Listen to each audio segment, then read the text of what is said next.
the house. Yeah, yeah, yeah, yeah. We are kicking it with Auntie Leah. Yeah, let's get it, let's do it, let's go. Yeah, let's go, let's get it with Auntie Leah. Yeah, yeah, come on, let's do it. Nothing better than kicking it with Auntie Leah. Oh yeah, yeah, yeah, yeah, yeah. Auntie Leah is in the house. Yeah, yeah, yeah, yeah. We are kicking it with Auntie Leah.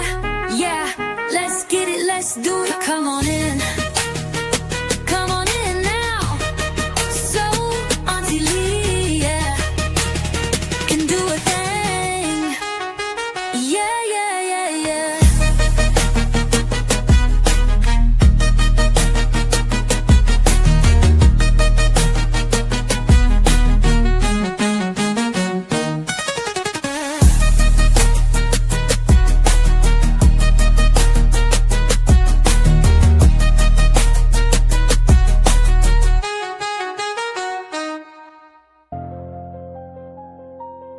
This ain't clout. This ain't views. Yo, what it do? What it do? Welcome truth. back and kicking it with Auntie Leah. No matter where it leads. I'm gonna need everybody to share the live Truth, gang. while we wait on other people to come in. True gang, true gang. Drop Truth Gang in the comments. Y'all know how we do it. Truth Let's gang. go. Everybody hit the like button as well. We don't fold, we don't run, we don't break.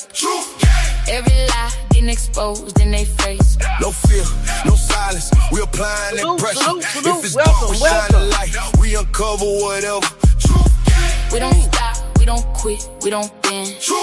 We going all Got the a way good to show the planned for you end. No tonight. matter where the road take us, we stand 10 toes down. Hey, cause we want the truth. Hey, we just waiting on more people to come into the building.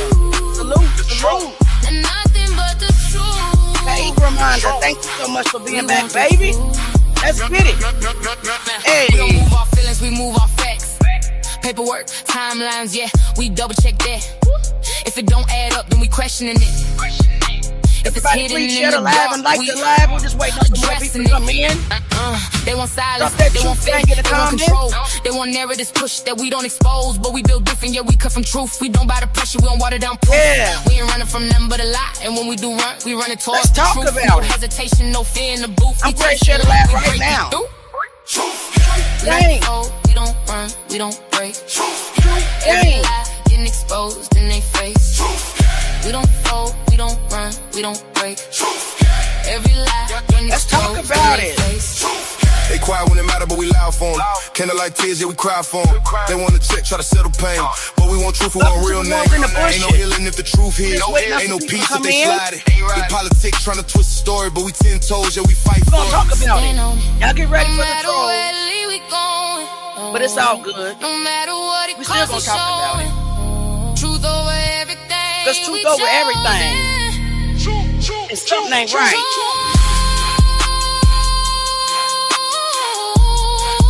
Salute, salute. We got a good show planned for you guys tonight. Salute, Gabby. Praying for you, baby girl. We don't fold, we don't run, we don't break. don't- Truth, Hey. every lie getting exposed in their In face. they face. Wait on some more people to come into the We applying building. that pressure.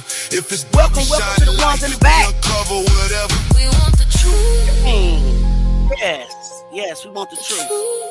Nothing, And nothing. nothing but the truth. Welcome back to Kicking It with Auntie Leah and the Truth Gang. Tonight we are going to talk about two young kings, two tragedies. Y'all know how we do it, okay? I don't know if you guys know who Kendrick Johnson is, if you are new to my platform, but Kendrick Johnson was a 17-year-old kid that attended Lowndes High School. He went missing at around 1:30 p.m. on January the 10th, 2013, out of Valdosta, Georgia. On January the 11th, 2000, 13, he was found rolled up in a gym mat, and they deemed his death an accident, which everybody on our platform and across the world, you have some that believe it was an accident, but we know after reviewing the evidence that it was not an accident. Tonight we will also be discussing the Austin Metcalf and Karmelo Anthony trial as well. And I'm going to try to do a little comparison because both events happened at school. Well, Kendrick was actually in the gym, and Austin died on the track field or in the stadium. I want to talk about the difference in responses to both tragedies. One, Kendrick Johnson is African American, and basically there was no investigation done. Austin Metcalf was Caucasian, and the response was immediate. It was direct. It was pursued with everything that they had. Why didn't the case of Kendrick Johnson get the same urgency?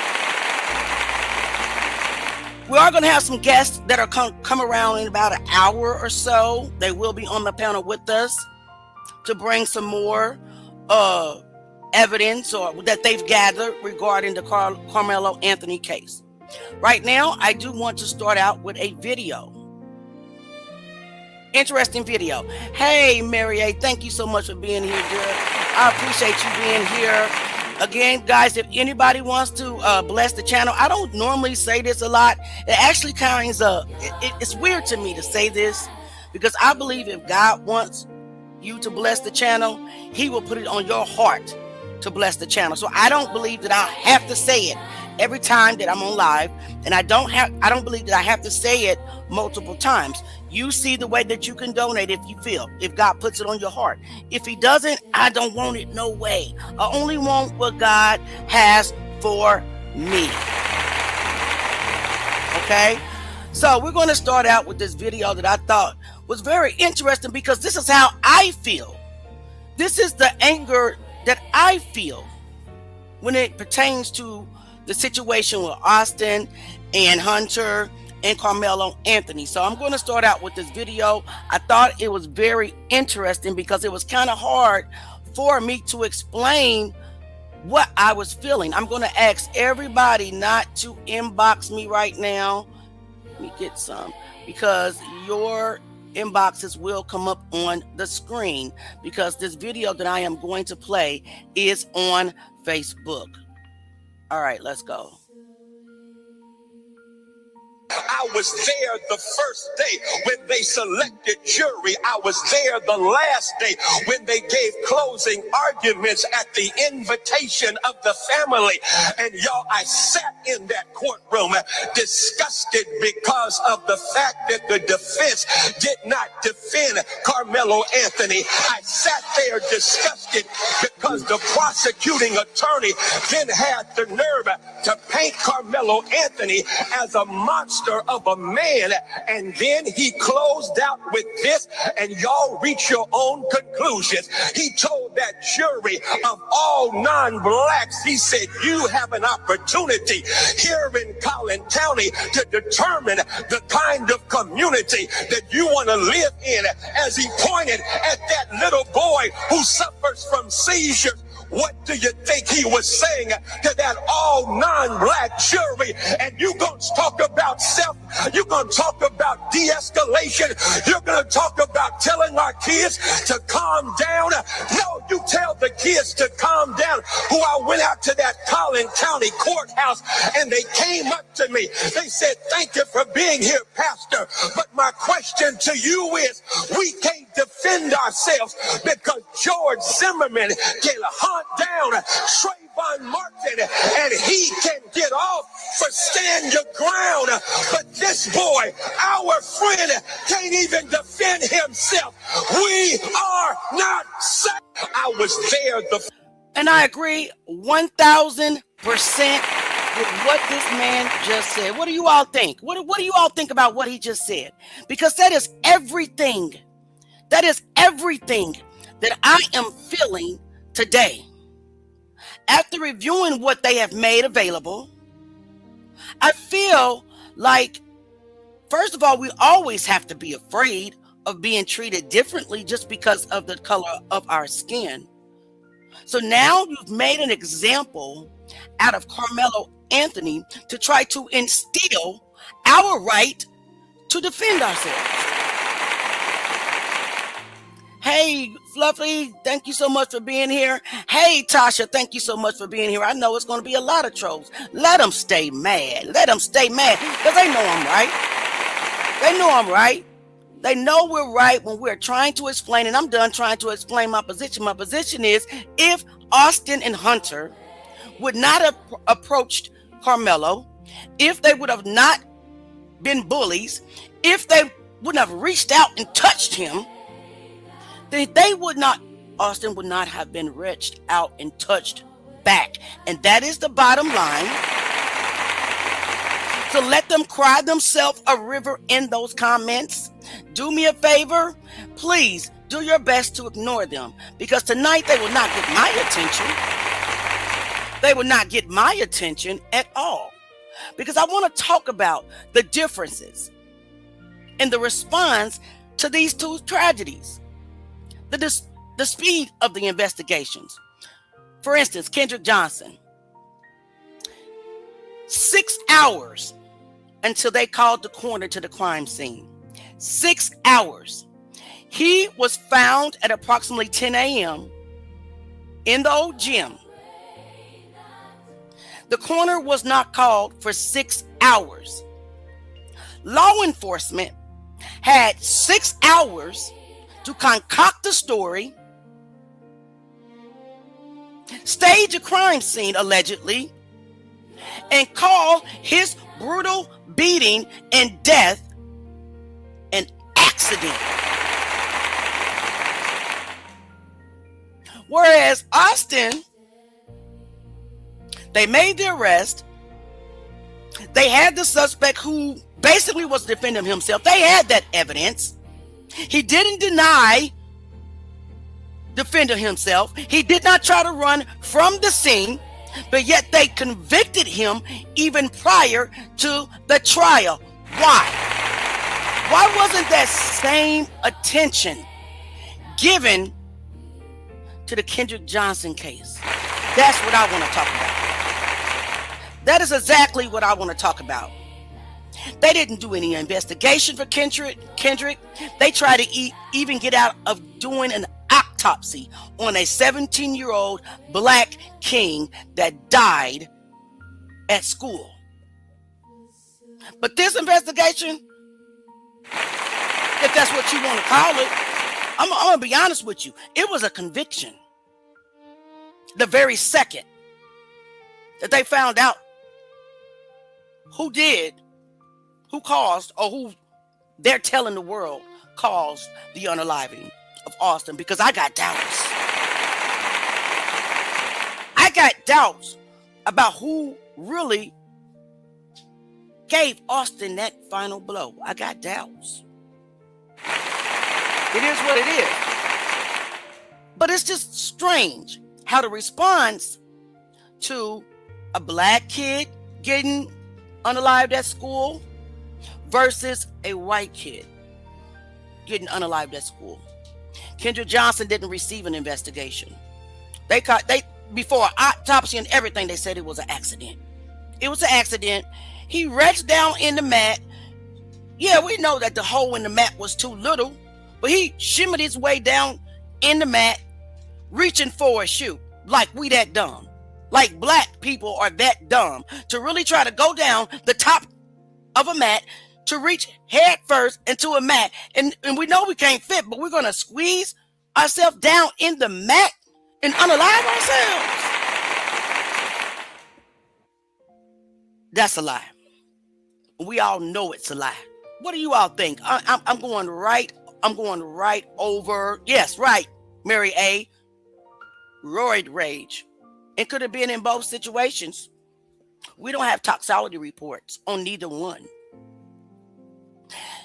I'm just disappointed. If I had any, and I didn't, but if I had any confidence in the justice system in America, I have zero confidence anymore. The prosecution lied to the jury right in front of the judge. I'm pretty sure the prosecutor saw that video that they released to us. I'm pretty sure he knew that Austin and Hunter were not already sitting down in that tent, but he said it anyway. He said it anyway. He showed the jury that anyway. Right? Right. All the way through. Coaching witnesses. That kid that we read the testimony that was actually called by the defense, he was nervous and he was giving his testimony and he was basically saying, yes, Hunter and Austin were the aggressors, and they took a break. Mid-testimony. Where they do that at? Where they do that at? In Collin County. He came back, asked the final question. Who do you think it was the aggressor?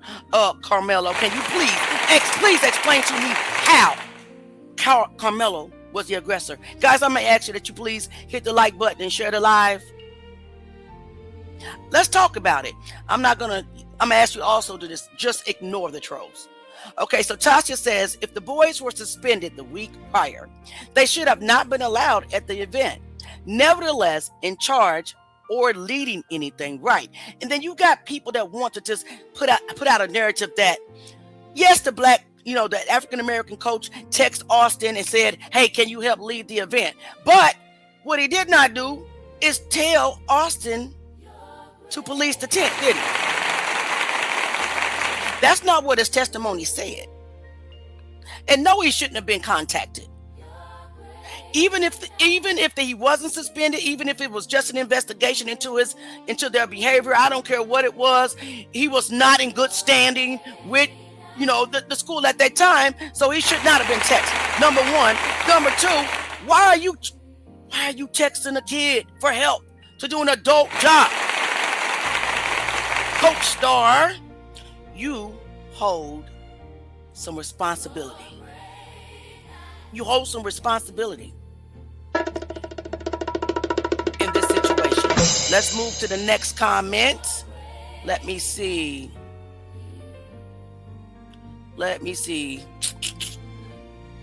Anybody else got? So yeah, well, I see the trolls, baby. We don't care.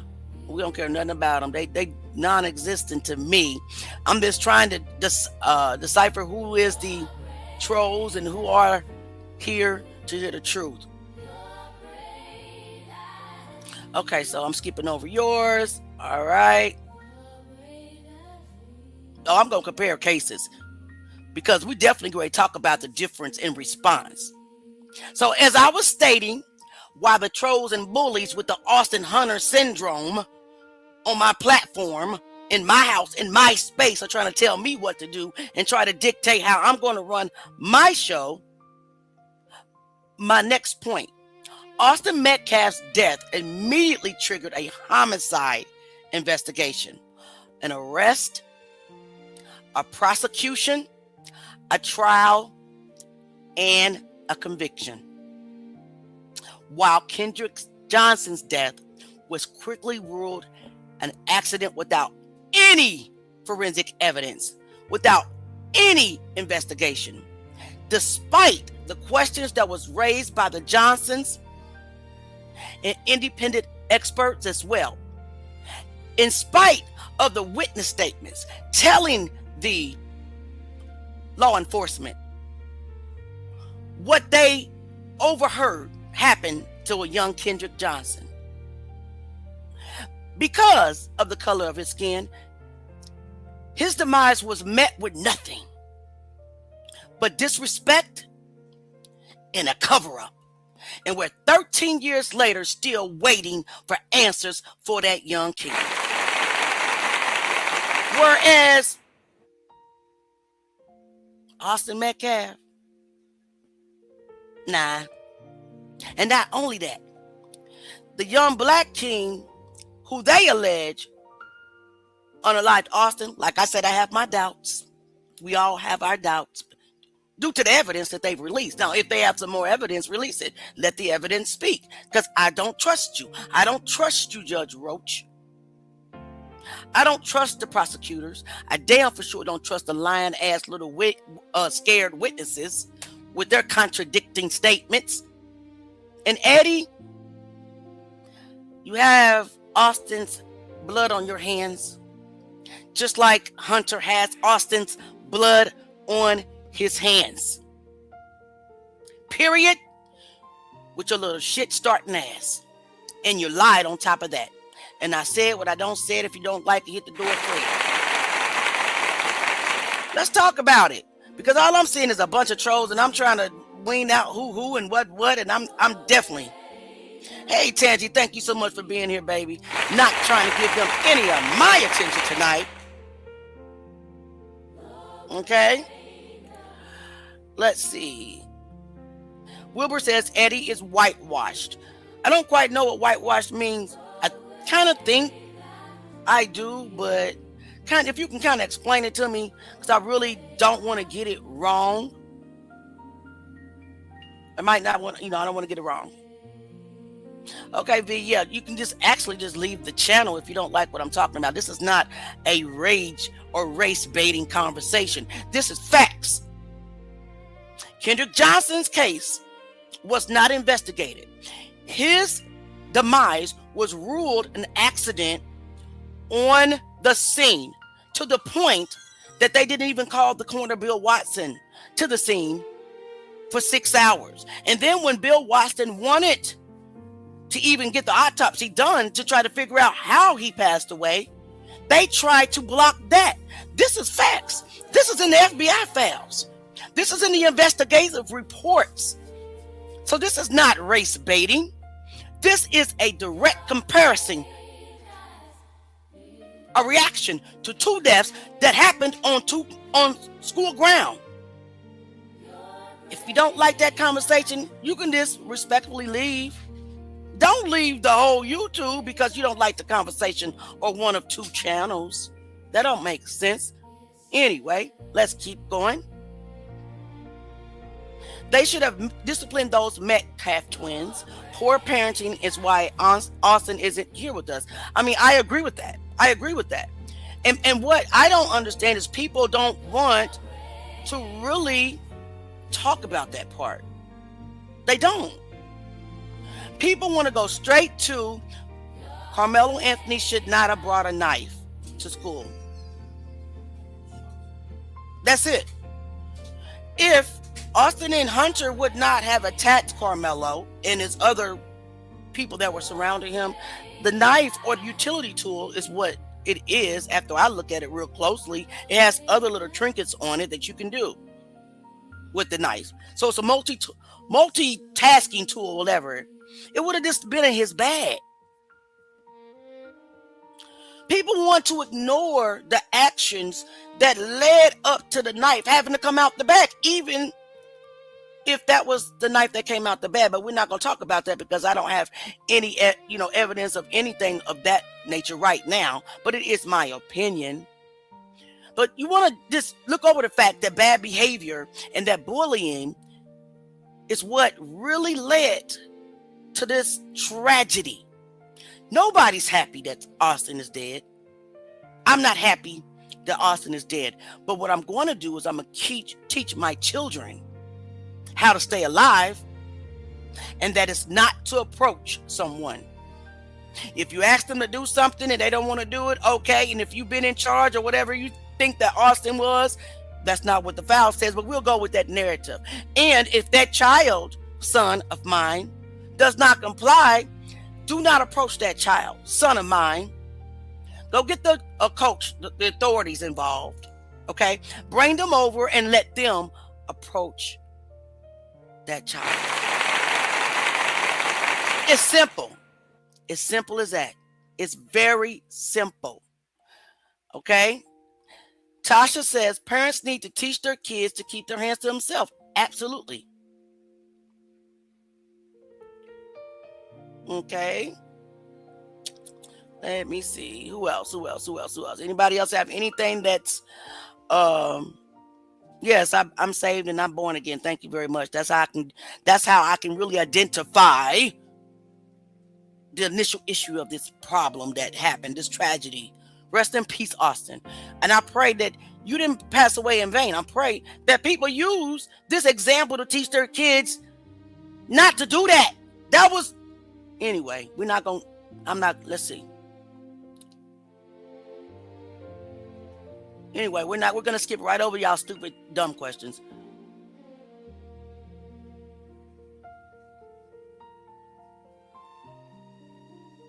Oh, how am I encouraging somebody to attack when I'm simply up here trying to teach you how to tell your kids not to attack?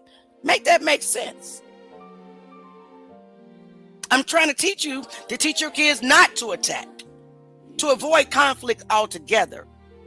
But influencers like myself have young folks thinking that violence is okay. Y'all are this really delulu in the mind. But anyway, let's get to the next video. Not going to give them too much of my time because, you know, they're talking ignorant just because of the color of their skin, and trying to project their racism onto us is crazy work. So I have another video that someone sent me. I didn't actually watch the video, so this video may or may not be an opinion of mine, but they wanted me to share it, so I'm going to share it with my audience. Let's get into it.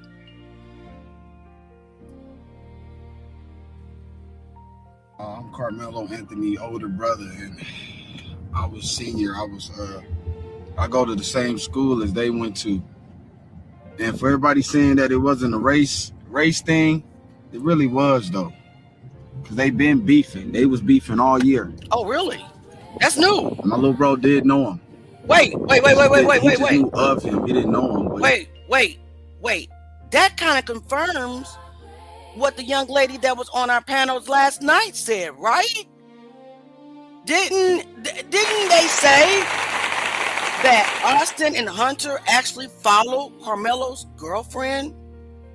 And there was a connection between the girlfriend with Karmelo, that they knew of Karmelo. They knew.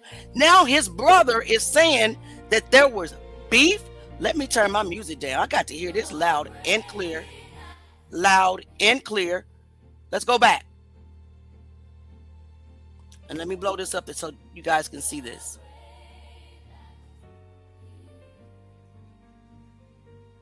All right, let's listen to this again. What's up, y'all? I'm Karmelo Anthony, older brother, and I was senior. I go to the same school as they went to. And for everybody saying that it wasn't a race thing, it really was though. Cause they been beefing. They was beefing all year. My little bro did know him. He just knew of him. He didn't know him, but he knew of him. And they was bullies at the school. No, we know that for a fact. But I told Karmelo, if you get into anything with them, call me, bro. I'ma handle it. They not finna touch you or nothing. But he never called me. Why you didn't call me, bro? What the fuck? And I just wanted to come on here to let y'all know that it ain't a race thing, bro. It was just two teenagers acting out, you know? So can we please drop the race card? And like, I agree with that. Why I gotta be all this racist shit? And I don't know, bro. I tried to tell moms and pops that we need to go to a different school. We need to go to a different school because it was just too much. I just felt weird vibes. Like, I don't know. But it ain't fair. 35 years. You know, the brothers was on Metcalf. They was on steroids and stuff. And that's labeled as a... You know what's crazy? I'm Karmelo. You know what's crazy? Truth Guy. He said that the brothers allegedly were on steroids. Sound familiar? Does that sound familiar to Kendrick Johnson's case? Does that sound familiar to what happened to Kendrick Johnson, allegedly, the Brian Bell, Ryan Hall, and the other Bell brother, Brandon, allegedly. Brian Bell was on steroids, went into a road rage over a girl. Kendrick got the best of him. They jumped him, and he got the best of him. Brian picked up a 45-pound weight, allegedly, and smacked Kendrick upside, the right side of his face, unalive, then wrapped him up in a school mat. Doesn't that sound familiar, guys? Road rage. Yes. Roid. I'm reading it, but still want to say road, but it's roid rage. Steroids, correct. Why? Why do they feel so entitled? Same with Brian and Brandon. It's the same with Austin and Hunter. Bullies in the school. Known bullies in the school. Going around the school, terrorizing people. And the school didn't do nothing about it. The school just let it go on.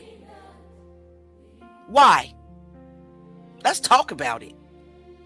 Forget the trolls. Let's really get into it.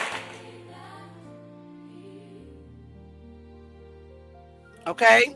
Anybody else got anything to say? Let's look at something else. I'm going to bring up one more point here. Like I've always said, why did the past of these investigations look so different?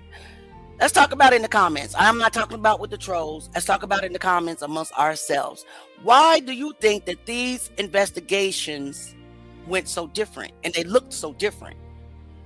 One could say because it was the color of their skin. Matter of fact, I'm going to say it. It was. It was. It was.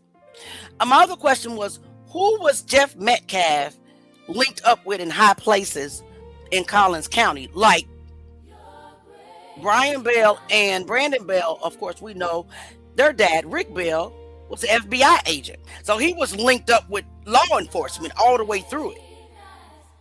So if anybody can find out, let's see who Jeff was really linked up to be able to pull strings like this, to be able to get this kid convicted prior to even going to trial. And that's my opinion. That's my opinion. 2 kids in a school dead. One swift justice, which turned out to be a railroad and really wasn't justice, in my opinion. The other one, 13 years later, the Johnsons in the community, in the world that love Kendrick Johnson, are still fighting for answers. Both died in the school. Both. Let's talk about it. Let's talk about the preservation of evidence. They didn't even preserve, to me, in my opinion, the little evidence that they had in Austin's case, because there wasn't really no evidence to prove an intentional murder. In Kendrick's case, they destroyed all the evidence, intentionally destroyed all the evidence. Was that their intent as well in the Austin Metcalf case? What do you all think?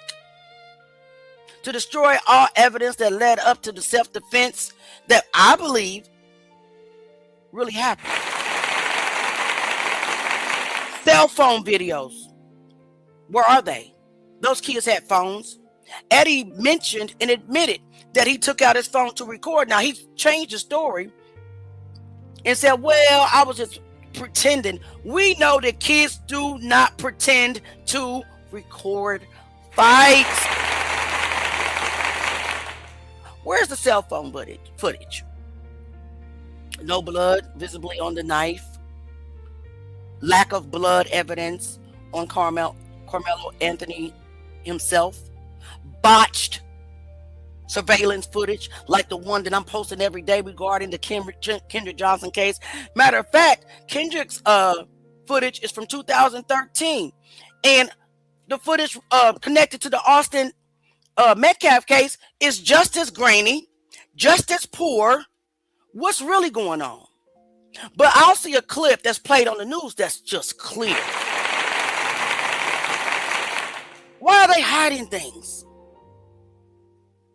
Why are they hiding things? A defense attorney. What defense attorney? Karmelo didn't have a defense attorney.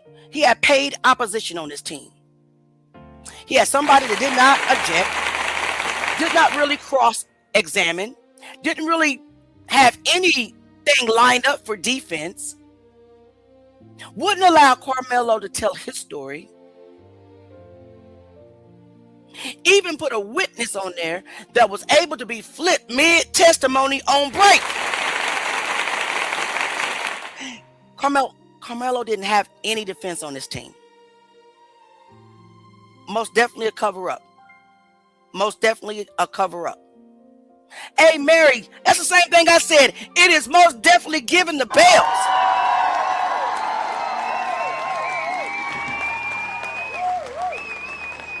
That's right. At this point, justice for Karmelo.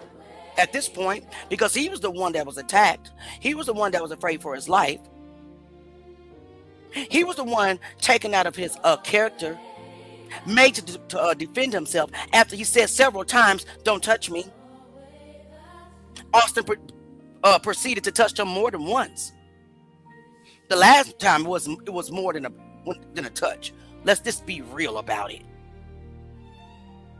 If you don't like my show, exit, please. I don't need you here, no way. All right, so let's watch another one. Just a second. Somebody else sent me something. All right, let me drop the link for our guest in their chat real quick. And we got a little over 30 minutes left that before they get here. Let's see. I know somebody else gave me. Okay. Yes, let's talk about this one. This is Dr. Umar again, and I agreed again with what he's about to say.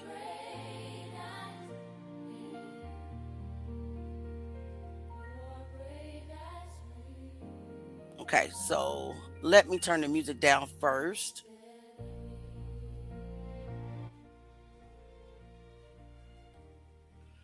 Let's listen. Hunter, is it not true that it was 4 of you and not just your brother? Eyewitnesses explicitly stated they saw phones out. Even Karmelo's friend Eddie took the stand and claimed he was just faking like he was recording for clout. Who pulls out a working smartphone during a fight and just pretends to record? It makes zero sense. The reality is that the real footage likely would have destroyed the prosecution's case. Right. It would have shown Karmelo trapped in his seat with 6'2" football players towering over him. But because Karmelo was isolated in that specific social circle, the pressure was immense. His own homie had to distance himself on the stand just to avoid becoming a total pariah at school. The clear footage was kept hidden, and the jury was forced to rely on incredibly grainy, shadowed videos that didn't show a single definitive thing. Then you have the absolute kicker. The twin brother, Hunter Madave, who was right there when everything went down, never took the stand. I don't know a single twin in the history of the world who wouldn't testify at the murder trial of their own brother, especially if they did nothing wrong. Right. Why did the prosecution shield him? Because if Hunter stepped up there, the defense would have cross-examined him and asked, "Isn't it true that you and your brother started this? Isn't it true that there were actually 4 of you trying to jump Karmelo?" Hunter was clearly way more involved as an agitator than the state wanted to admit. Hunter, is it? What do you all think? I agree with that 100%. Actually, I just said everything he said, and I've never watched that video before. Right? But nobody really wants to talk about that. Nobody really wants to talk about that truth right there. That very important truth. I got something else that I want to play real quick while we talk about it in the comments. Again, please do whatever you can to ignore the paid trolls that have come in here to try to disrupt the live. We're not going to let them. So let me see which one. Nope. Was it this one? Okay, I think it was this one. Let me pull up. I'm gonna say this again. Somebody just came in my comments and Wait a say, minute, that's not it. "What if it was your son that got stabbed?"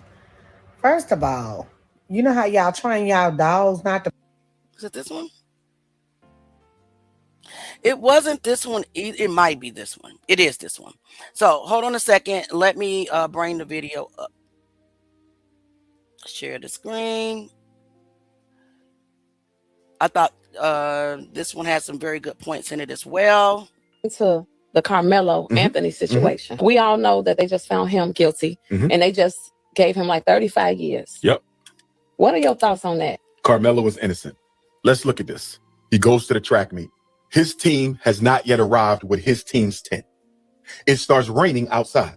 Karmelo's girlfriend's play cousin, Eddie Para, is sitting under the tent for that team. Eddie invites Karmelo under the tent because it's raining. So Karmelo comes and he sits and he's talking to his snow bunny girlfriend's play cousin, right? And then all of a sudden, 6 or 7 white boys start pulling up. One go this way, one go this way. 4 come to Karmelo. Within those 4 are the twins, Austin and Hunter, right? Rest in peace to Austin. They start telling Karmelo he got the lead. Karmelo said, I don't have to go nowhere. And prior to them telling Karmelo that he had to leave, Karmelo made a joke about the football team not being that great, just regular kid stuff, right? So they decided to accost him and force him to leave. Karmelo said, I'm not going nowhere. Now, mind you, Karmelo never leaves his seat. Never. He's only 5'8", 135 pounds. Both of these white boys, linebackers, I believe at least one of them is, they're about 215 pounds stocky football, 2, right? Right. So they grab his hoodie, they put him in a headlock. To me, in my opinion, those 4 white boys who were there were about to stomp him out. They're about to stomp Karmelo out. Because it's 4 and it's just him. And they get into a tussle. They keep daring Karmelo to pull the knife out, right? But Karmelo is saying, listen, I don't want to get into that. So they was daring him. Daring him because Karmelo said, so don't they touch knew me he no had more. the knife. He told them, but they didn't know. They thought he was lying to prevent them from beating him up.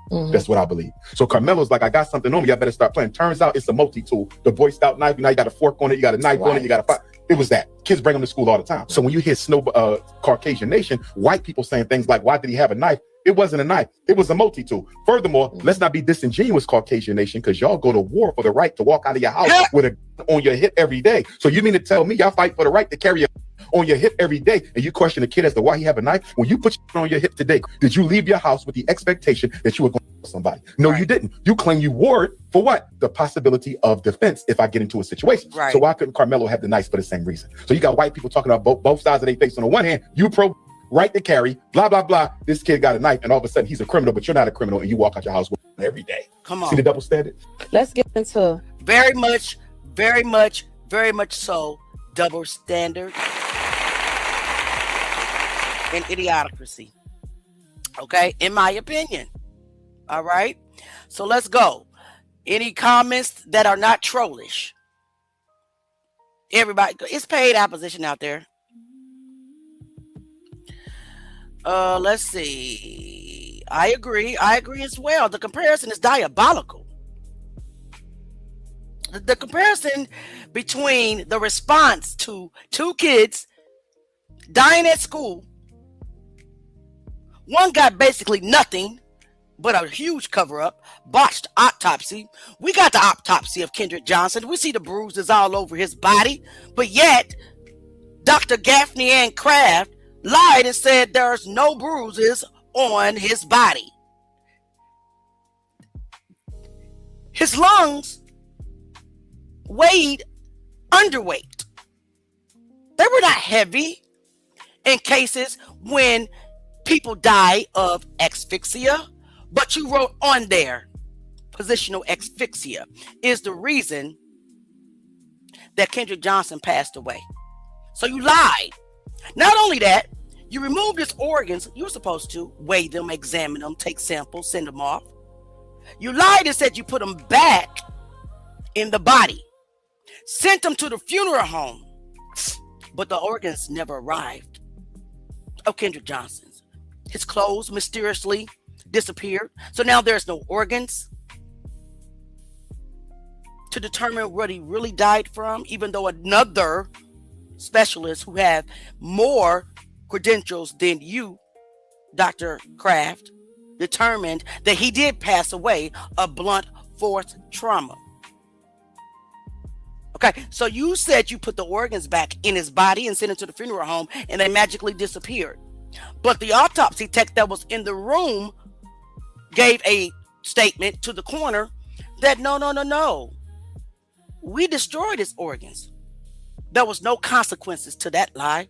Just like there was no consequences in Eddie's lie on the stand. Just like there was no consequences to any of the witnesses that lied on the stand in the Karmelo Anthony case. So yeah, we mad. And yes, there's comparisons that will be made. Period. Point blank. All right, let's go. My next thing is, in Austin's case, law enforcement secured evidence, witness statements, video, and forensic evidence right away. Or the lack of, to be honest with you. But let's just go with that flow, with that narrative. They secured it right away. In Kendrick cases, and concerns have been raised about scene preservation. Even the coroner said the scene was contaminated. It wasn't preserved. Somebody moved the body. Things look moved around. You have onlookers hanging out in the gyms, parents in the hallway, kids inside the gym.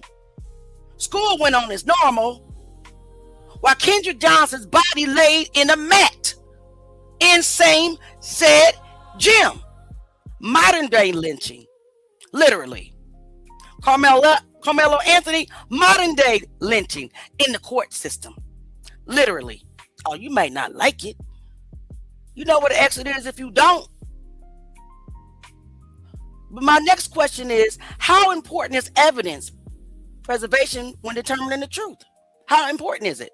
So why didn't you collect everything that was in the trash cans around Austin, the scene of Austin's body? You would have seen or found possibly, well, maybe not found the actual alleged weapons because the kid circled back, reached back into the trash can and got whatever it was out and hauled ass. But you would have seen some, maybe some blood or something in the trash can. It could have been something left, because I know you saw, Mr. Forensic Video Viewer, those kids. I know you saw those kids do that. And what kid in their right mind automatically runs to the trash can after their close friend and team member gets stabbed in the chest? Didn't even see. Nobody said, "Oh my God, what happened to Austin?" Everybody scattered to hide things. And one more thing. I saw Karmelo come directly out of the tent. How the hell did his book bag get where it was? Because Austin had it. Austin had his book bag. So how did his book bag get up there? Where it was on the scene. Let me see if I can bring that up. Let's see if I can bring that up, because I have those photographs here. Let's take a look at those photographs. Lord, please let this technology be nicer to Auntie tonight. Tonight. Do I have the photographs up though? Or did I close them on an accident? If I don't, I will get them. They in here somewhere. So don't even worry your little self about that. Here they are. Okay, so let's take a look. Let's go through the photographs. Well, while we're waiting on our guests, let's see if we got any reasonable questions that are not trollish in the building. Because I'm not playing with y'all tonight. Neither I'm about to stoop to your level. Not at all. Not at all. Let me see. I know you don't care what happened. And that's your problem. I don't care if my kid bully. I don't care if my kid hit that kid. It doesn't matter. He still stabbed the kid. Who gives a damn that my kid started it? Do you know how dumb you sound, Mr. David? Do you know how ignorant you sound? You sound very ignorant, very uneducated, and diabolical in the mind and sick in the heart. You don't care? No, The proper response is, all of this was a tragedy. None of this should have happened. And let me warn my kids not to start shit with other kids. Because that's exactly what should happen. Anyway, last time I responded to, no, maybe not. I might have to get with somebody else. But let me try to find a good comment.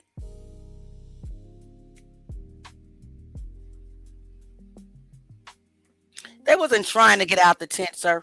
Did you watch ma'am? Did you watch the footage? They walked to the tent with a mission. They already knew what they was going to do. They went straight to Karmelo. They didn't go to the tent and sit down to get out of the rain. They walked to the tent and went straight to this kid's face. And that we did see.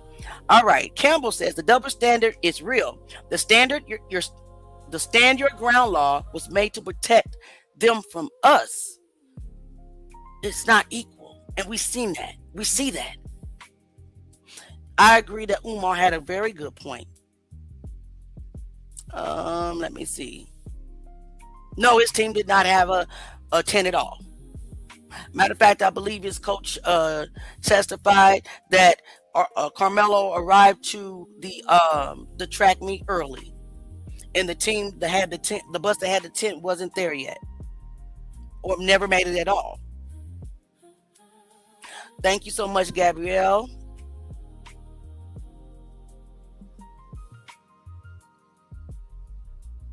Let me see. Anybody else? I already explained it. If you can't comprehend it, I can't help. I can't help your ability to comprehend. I can't help. Okay, moving on. Moving right along.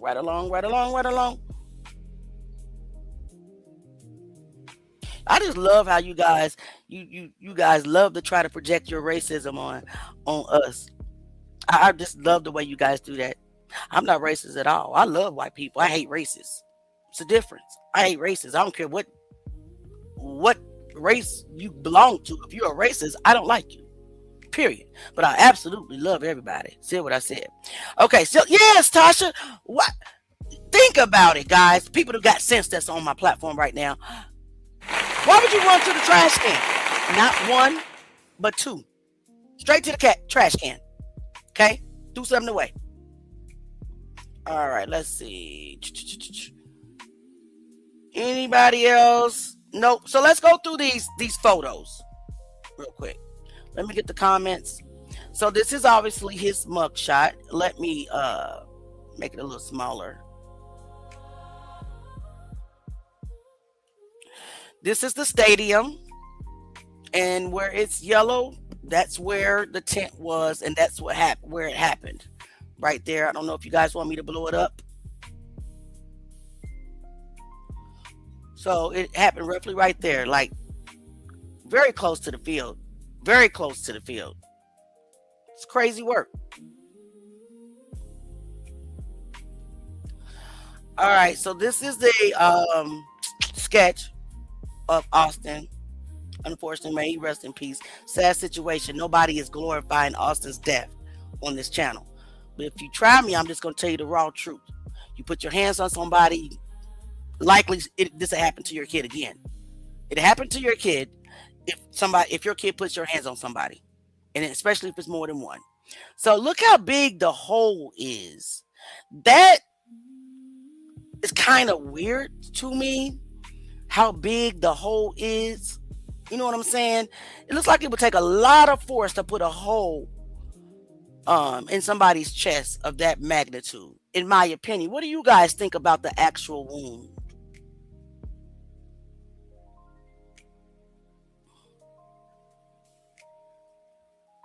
I'm not supporting Karmelo just because he's black. If this happened to a white kid, I would support that white kid. If it was two or more black, big, huge bullies against a white kid, and this white kid took out a knife to defend himself and happened to unalive that black kid, oh, well, good. I mean, the black kid shouldn't have touched the white kid. See, that's the difference between you and me. So stop with the deflection. Let's move on. But guys, look how big the wound is. It's just odd that it's that big for a quick jab. Anyway, let's keep going. There's no other wounds mentioned on this autopsy diagram at all. So, okay, let's switch this around. So here is the tent when it was still up. All the book bags are still in place. Austin is laying on the ground right there, poor kid. And everybody is around attempting to save Austin's life at this point. But his friends had cut out running and dropping evidence, in my opinion. What do you say, Tasha? That the kids was hiding the weapons that created that wound. I mean, that wound is pretty darn big. It's pretty darn big for a quick jab that they admit went through the bone or to the bone or whatever. None of this is making sense to me, and they think that we're going to stop trying to figure it out. No.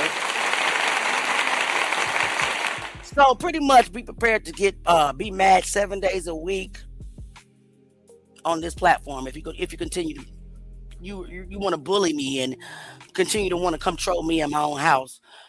Stay mad. All right, here's another picture of Karmelo's mugshot. Nope.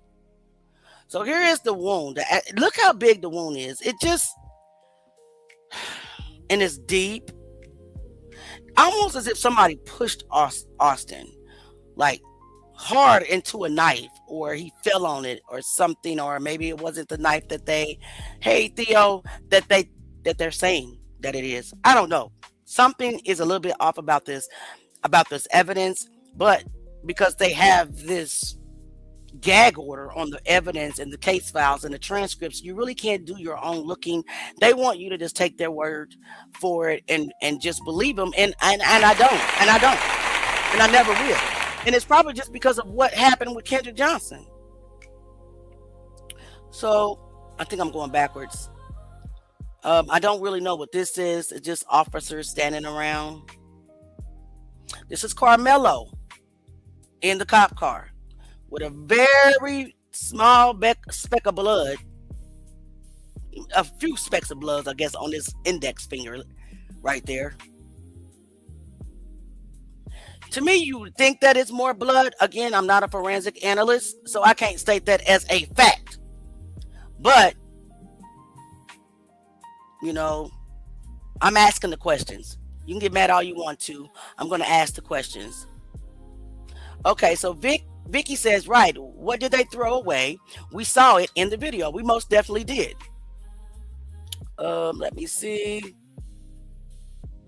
Hey, dear Selfie, good evening. The truth sounds like hate to the ones that can't handle it. Absolutely. Campbell says Karmelo definitely wasn't the only one with a knife. I don't believe it was, because they threw away that knife before they even tried to figure out what happened to Austin. That whatever, if it was a knife, I don't know what it was. I can't say it as a fact, but they threw away whatever it was those two kids had in that trash can before they even figured out what happened to Austin. Definitely his bullying backfired for sure. And that's the hard truth. Tasha says the multi-tool that they showed couldn't have been the weapon that caused that wound. That's why them kids was going to the trash. Possible, man. I swear we're asking those questions. They need to just cough up the file. That is a very big, deep wound. Hey, is it Mel him? Thank you so much for being here. We got about 15 minutes before our guests show up. We understand. I didn't hear him say he admitted to stabbing, blah, blah, blah. He said they touched me. I told him not to. He put his hands on me. I did it. I'm not alleged. So whatever. I ain't hear him say stab.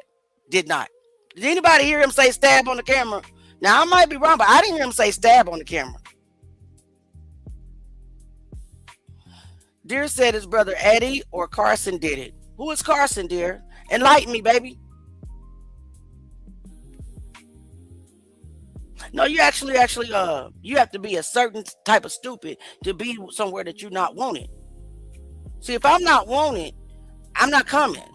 See, what I won't do, you can say what the hell you want to on your platform.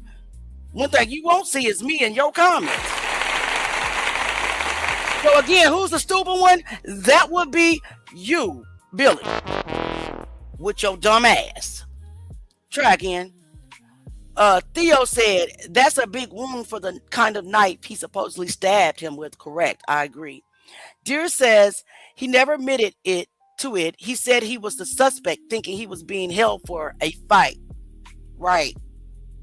Yep. They saying the knife was in that deep because he fell on it after the altercation. It makes sense the wound expanded. Man, that wound does not fit that knife. I want to see the forensics. I can't. Oh, they need. Lord, this help. I'm laughing too, Tariq. Tasha said the blood on his hands doesn't equal the blood that should have came from that wound. I agree. He was, poked in the heart. It doesn't make sense to me. Yep. Even if I was making shit up, even this, I know I'm not, but even if I was, what business is yours? This is the Kicking It with Auntie Leah show. Not the Billy Badass Bear 651 show. See, your ass on up out of here, sir. Why you here? You got that Austin Hunter syndrome, bullying mentality, and you gonna get your ass roasted over here. Anyway, back to the regular scheduled program.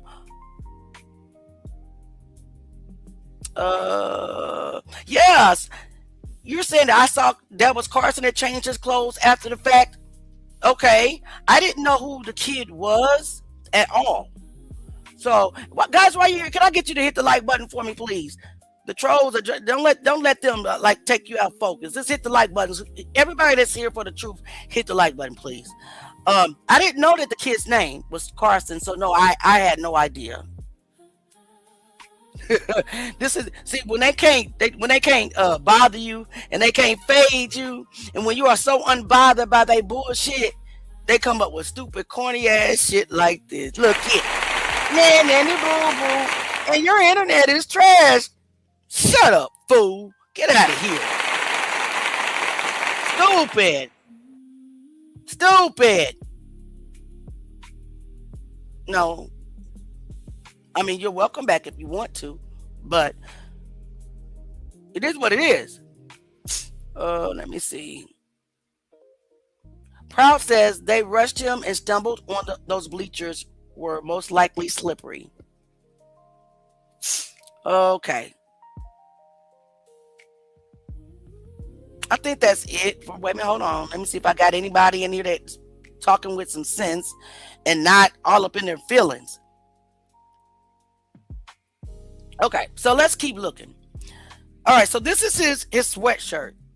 And this looks like this is the back of his hoodie. I like where it says fear of God. I do believe that this kid was a Christian. I do believe that because he acted like one, in my opinion, after the incident. He stayed on the scene. He was remorseful. He was crying. He asked if he was okay. He didn't believe that Austin was dying because he didn't believe that he rendered any blow that would cause a death. So that's how I know. Yeah. And then he carelessly, emotionally said, "No, I'm not alleged. I did it. I don't believe that he was confessing to unaliving somebody because he didn't know that's what was going on. Let's talk to those kids that threw whatever they threw away in that trash can. And see, any good person with a good heart that have seen that extra stuff going on with those kids throwing stuff in the trash can, any unracist person, any person that was really concerned about what really happened to Austin would be equally concerned about what those kids threw away in that trash can. But people's ignorance kicked in. They don't care because of the color of his skin. They don't care that it's a possibility that somebody else could have rendered that blow at all. Even though there's evidence right in front of them, they won't even question it. That, my friend, is racism. But anyway, on this sweatshirt, I don't see any blood splatter or anything. This is the back. Maybe it shouldn't be. I'm not sure. Not a forensic. I see a little speck of blood in the front. That looks like touch DNA to me. Like when he was running, he may have touched. Look at this little bit. It's not even a splatter. It's not even a splash. So it has to be some type of touch DNA. But he has nothing. Hardly any blood on this kid. For someone to be stabbed in the heart. In my opinion. And let's keep going. And here's another photo of the front of his hoodie. There's a little, they have the marker, evidence marker. Okay. Another photo of it. I think that this is his t-shirt that he had under his hoodie. At first, when I looked at it, I thought maybe that it was his pants folded up, but it looks like it's his t-shirt. Look at the contents that he has in his book bag. Receipts, right? Snacks, a pen, a heart, a necklace with a cross. You want to paint this kid out to be a monster, a gangster, a thug, a watermelon felon. I have not heard anybody in this whole world ever came out with a statement that Karmelo ever bullied anybody. Karmelo ever got into a fight with anybody. Nothing bad about this kid. Only what you trolls conjured up after the incident. You're not even thinking about the type of kid he was prior to this incident, to where he was forced to defend himself. 130 pounds, 5'8", versus 215-pound football players that look just alike in your face, and a couple of other minions. Yeah. So we got snacks, we got car keys, we got his hair tool, cheeses, and look, we got Scooby-Doo word puzzles. Y'all see that? We got notes from class. Nothing here screams thug. No drugs. Nothing. But y'all mad? What I'm mad about is y'all won't question who them kids was that ran to the trash can. Just because Karmelo is a black boy. That's why you're not questioning it. But if Karmelo was your kid, you'd be questioning. Look at this. Scooby-Doo. Peppa Pig. Oh, come on, man. This is breaking my heart right here. This is not a thug. Crossroad Pro. Scooby-Doo. Peppa Pig. And this one is, I can't really make it out, but it has to be pertaining to some type of cartoon. Crossroad Puzzles. But this is the thug y'all want us to believe. This is the guy that's in prison. Now, this kid was scared. The content of his book bag, outside of the multi-tool, which to me,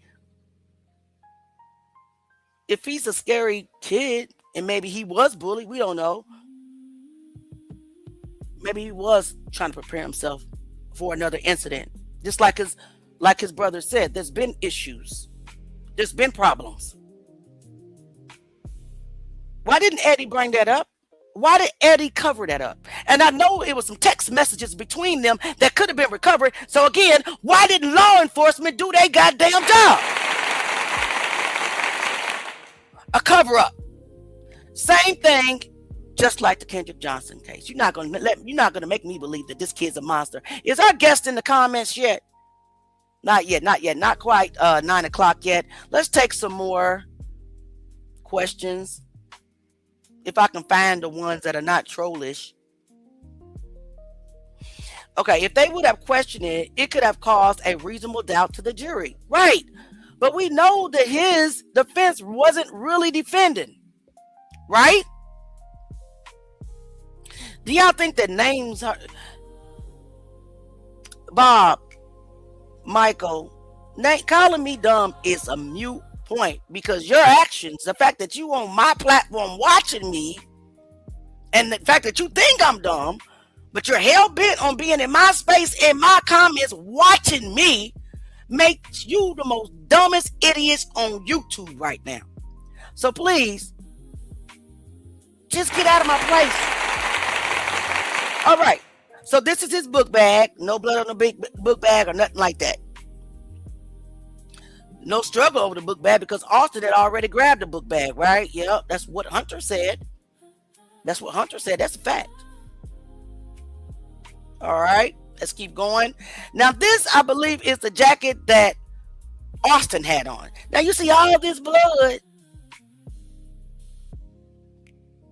I don't know, man. So maybe the jacket held the blood in. I don't know. Not a forensic specialist. Not going to lie and say I am.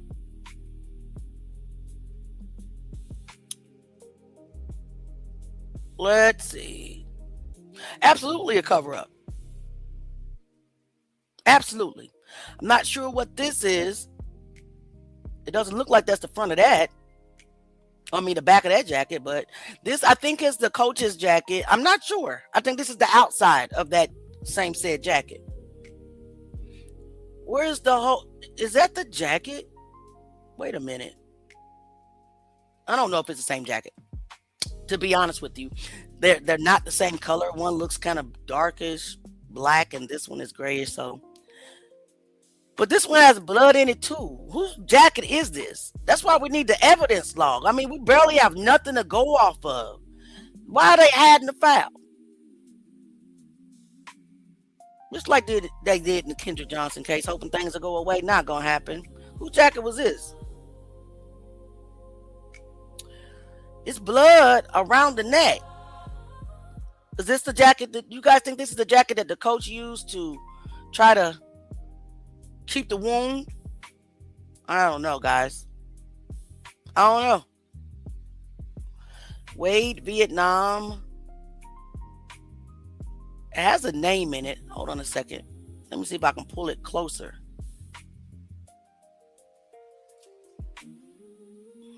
I can't read that. It's faded.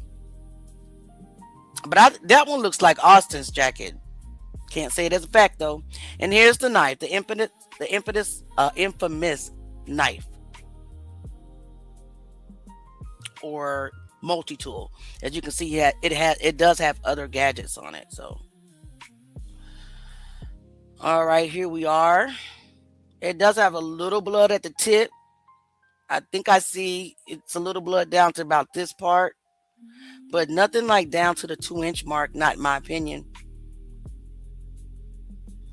Here we are again. Why did it change colors? Lighting, I suppose. Now, someone has said that there was initials on this knife, but honestly, guys, I do not see initials on this knife at all. And this is when it was still on the scene.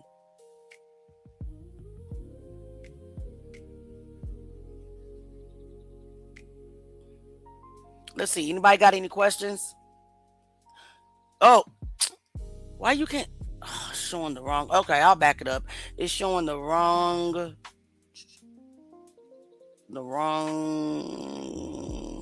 Hold on a second. That's because I moved it. Now I have to reopen it. What is the name of this? State photo exhibits. Let me see if I can get this out of the way altogether and try to show that screen again. My apologies, guys. Let's see if I can pick up the window. There we are. There we are. All right, let me back up. Sorry about that. Thanks for letting me know, Tasha. I'll back up a little bit. All right, so it looks like it's different lighting. So that's why the knife looks a little different in different angles and different cameras. I mean, they did the same thing in Kendrick Johnson. Why y'all taking pictures and photos with different cameras? Stay on. You guys saw it's just a knife that you couldn't see, right? Okay. All right, so this is a knife, different angles. It is multitude. You can do it's something else on there. It's not just a knife. That is not a regular pocket knife. That's for sure. Not it doesn't look like one. Looks like a box cutter type situation with a blade. It's exactly what it looks like. That is not a regular looking sturdy pocket knife. Stop it. Y'all need to cut it out. Please cut it out. It looks like it has a hook, like a fishing type thing. Fishing type knife. All right, so here's where the tarp was. I mean, the tent was. This is the tarp that the detectives, I believe, said in their in the report that they laid over the knife. Is our guest here yet?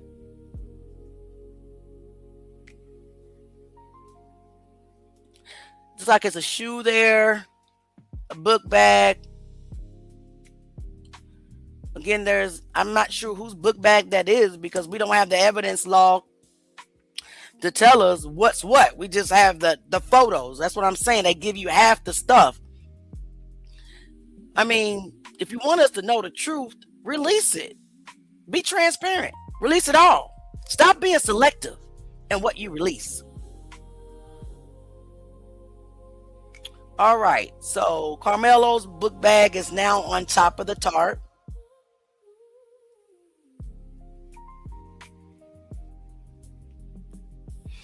That's a shoe. I don't know whose shoe it is, but that is a shoe.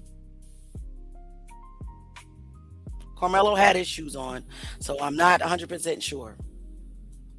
Could be Austin's shoe. I believe this is the jacket that was used to try to keep the blood under control.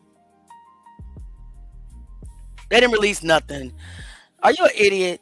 I mean, yes. I don't even know why I asked that question. They released photos. They did not release all the evidence. Stop it. They didn't release none of the file. Stop it. Anyway, why y'all still here? Let me see. Ever came clean. Seatbelt cutter. It's a seatbelt cutter like for when you go, like if you get your car accidentally go into the pond. It looks like some type of tool.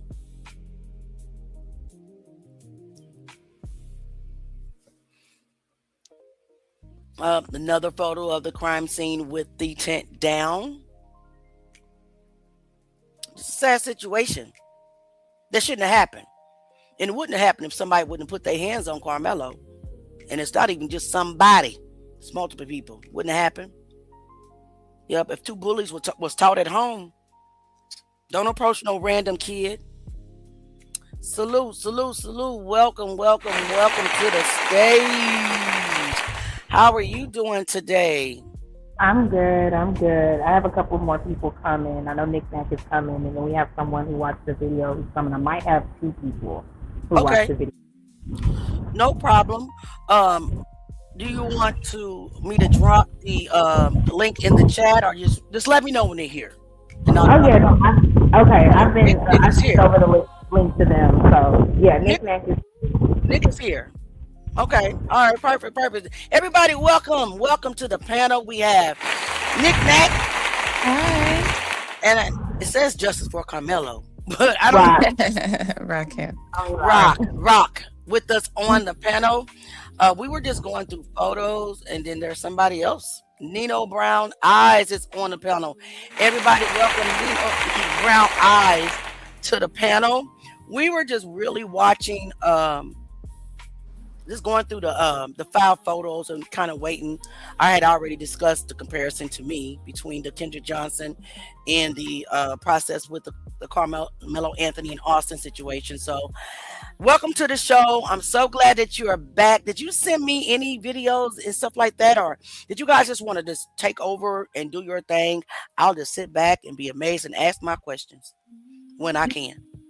I do have a couple of videos. I didn't get a chance to send them to you last night, but I'm going to work on them tonight. We're trying to also get some of them cut down because a lot of them are like 3-hour, 2-hour videos that we can't really send through Messenger. Okay. If you can email them. We're trying to just isolate the important. Right. Okay. Well, yeah, you can clip too. Yep. That'll work as well. And you can always email them. I can put my email address inside of the Yeah. chat for you guys. So again, everybody, welcome our guests to the panel. Last night I was kind of asking you questions and kind of leading, but tonight I really just want you guys to just tell your story. And we have somebody else on the panel that wants to come, and we also have AO. Everybody, welcome AO to the panel. Thank you so much for coming to Kick It with Auntie Lee and the Truth Gang. We are so excited to have you guys on the panel with us tonight because we definitely want to hear about your experiences. We want to hear about your story. We want to eat up your knowledge, and because you guys have been, doing this for way longer than myself. When it comes to this case, Kendrick, I'm pretty much an expert at Kendrick Johnson because that's what we've been working on. But you guys have been pursuing and researching the Karmelo Anthony, sorry about that, I get mixed up a little bit, case for much longer than us. So we are here to learn from you guys, if that makes sense. So what I would like to do is I would like to just hand the floor over to who's going to lead this conversation. And you guys tell me. If y'all want to go ahead and get Go ahead. No, she said if y'all want to go ahead and get started. Okay, well, I'll just kind of introduce everybody and why I thought they would be a great candidate to come on the show and kind of tell their experience. So Nino, she actually got to see the Frisco ISD video. And then, so she also got to see the video that was released that was state's evidence. So there were a lot of things that she found inconsistent. Okay. In that, and she's also been just on this with us, since day one, early days. So she has a lot of knowledge about the case, and she saw the video. So she can speak a lot to that. AO as well. He was actually at the courthouse with us. He didn't go in every day, but he was there every day. So he will have a different experience as well. He saw a lot of things outside, so he can attest to that. And he was in there, I think, the day that they closed. He was in there for that. And he's an attorney, so he can give a different aspect to that. And then, you have me and Raquel. We introduced ourselves yesterday. I'm trying to get one more person. She saw the video at Frisco ISD, and she got into the court one day, so she could bring a different perspective too. I tried to ration it out a little bit, or we did. So I don't know who wants to start. I already talked yesterday, so I do think maybe we could start with Nino. Okay. Whatever you guys want to do, let's go. Everybody, Truth Gang, please welcome our panel members. Please be respectful in the comments. It's trolls everywhere. We don't care. Just ignore those. But let's just learn tonight. I'm ready. Hey everybody. So I went and saw the video. I was in the room with another young lady at my appointment, and we elected to watch the video from the 11-minute mark, 11 minutes prior.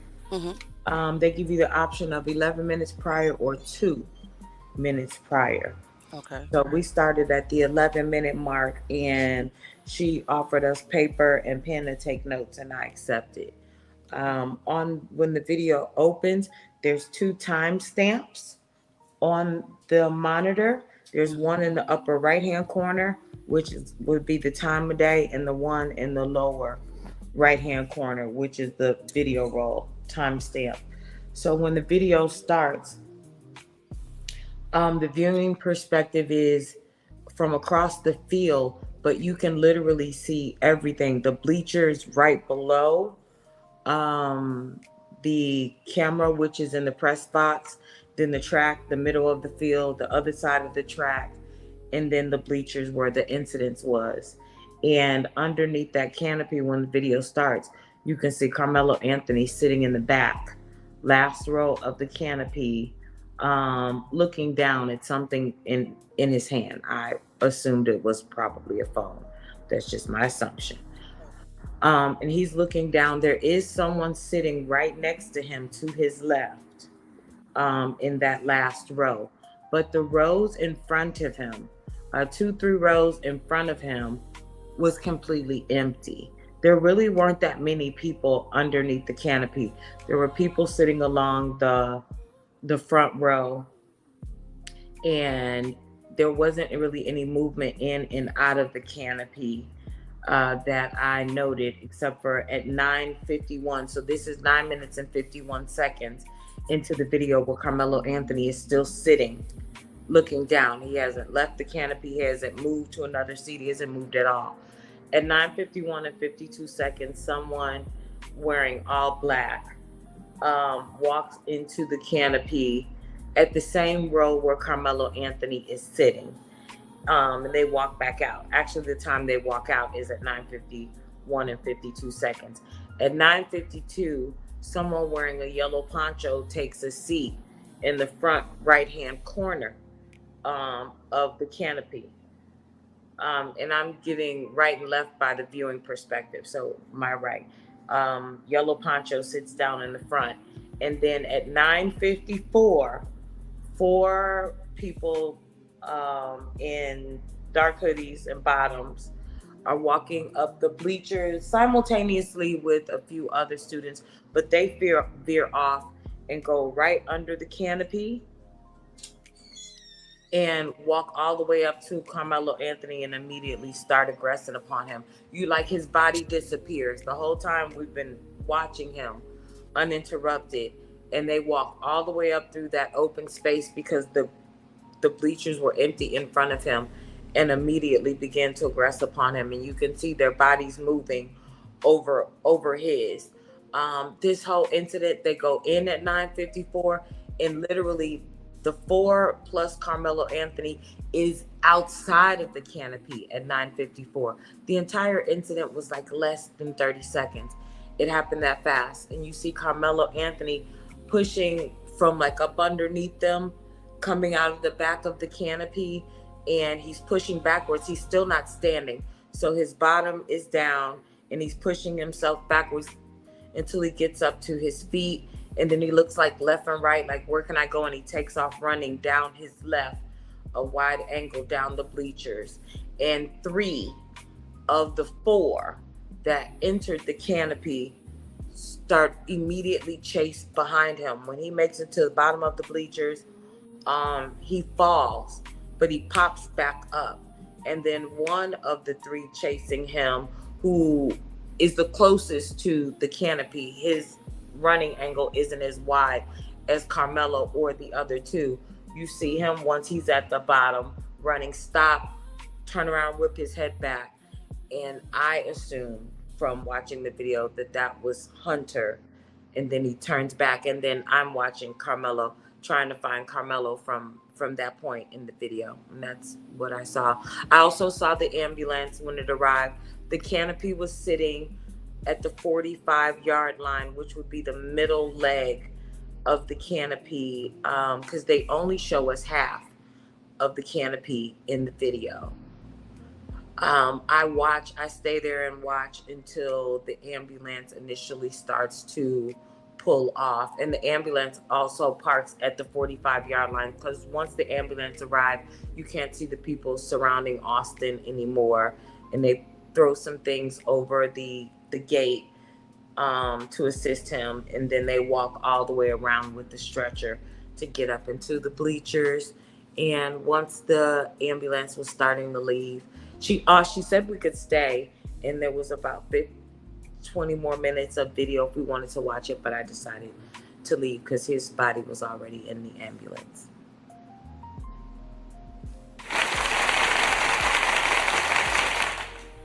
That is a totally different video from what they showed the public, right? Because we didn't see. Go ahead.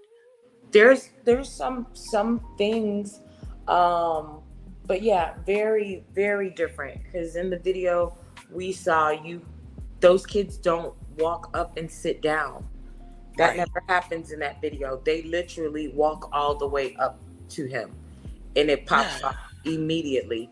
That what's in the video, they have them walking in and sitting in the bleachers. That is not what happens. And also in the video that's being shown that the state released, you literally don't see Karmelo Anthony.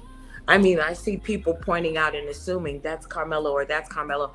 In our video, you can clearly see who that was Karmelo. Wow. The space in front of him was open. He's the only one in there with a gray hoodie. And then when he comes out to run, you see even better. So that was very different. And also, to those kids that chased him, they were running down bleachers also. Wow. And that's not in the footage. So there's definitely some things that are different. That is crazy work. So guys, why would Collins County release a different video from what the people was shown prior to the trial? Think about that. To steer a narrative, to make his defense basically no defense. And what's crazy is I can't imagine that his attorney not seen the video that you guys saw. So why didn't his attorney contest that video that was shown to the jury in the courtroom? Keep going, man. Was that all? I'm sorry. This is just crazy. Well, I wasn't in the courtroom, and I can't. I don't know why. But what I will say is, it doesn't. What was seen in the state's evidence, those were splices put together. Right. The video wasn't run in its entirety. So technically, did they not show people the video? Did they take parts of the video and put it all together to appear different than the reality of how things happened? Well, I've spoken to people that were in the courtroom. I've watched some of their platforms or their coverage of the case, and they did not detail a video that you just told us at all. They basically saw the video that we saw. It was very blurry. They couldn't make out anybody. That is the video that they showed the jury. My question is, if they were not trying to cover up his self-defense, claim, which I believe that's what happened, then why would they switch up the video and show the jurors and the people that were in the courtroom a totally different video? But I do believe that somebody is on this panel that was in the courtroom, but I'm not sure if. Yeah, I was in the courtroom every day, but that day I did come after they literally right after they showed the video. Mhm. So I saw parts of the video, but just not that enhanced version they did see. But I confirmed with people that I know who were in court during that time, and they said that video is the state's evidence. So that is what they showed the jury. So what we have is what the jury saw. Yes. And it's strikingly different than what Nino and one who in trees, she saw the Frisco ISD video as well. She's here. Yeah, she's here. I think she's busy. Are you able to tell us your account? Can you give me just a few minutes to get in my car and I'll be able to. Yes, ma'am. Of course. This is diabolical. And they're wondering why we're so outraged, because you railroaded a 17-year-old kid who was basically defending himself. That's why we're outraged. And we're going to stay outraged. It is what it is. Ayo, I want to hear what you got to say, brother. Yes, ma'am. Thank you for bringing me on, ma'am. I am en route. I was supposed to be at my destination by now. It's okay. I'm just listening in, and I do have some points I do want to speak on. Okay. But you have a very credible panel. Thank you. Yep. We've been working on this case, man, from pretty much the beginning, and so every opinion, every bit of insight is going to be credible. And again, I just thank you for having me on at this point. But I will chime in on the conversation here in a minute. Okay. No, honestly, we thank you for coming to give us the information that we need, since they are holding the evidence in the case file hostage and has a gag order on it, and sending my request to the Attorney General, asking them to deny my request. They do not want us to know what's in that file, and it is what it is. So I guess I can just, I mean, since we have a couple of people that are traveling, I can just ask a couple of questions. I think Nick Nack was in the courtroom. I was. Okay.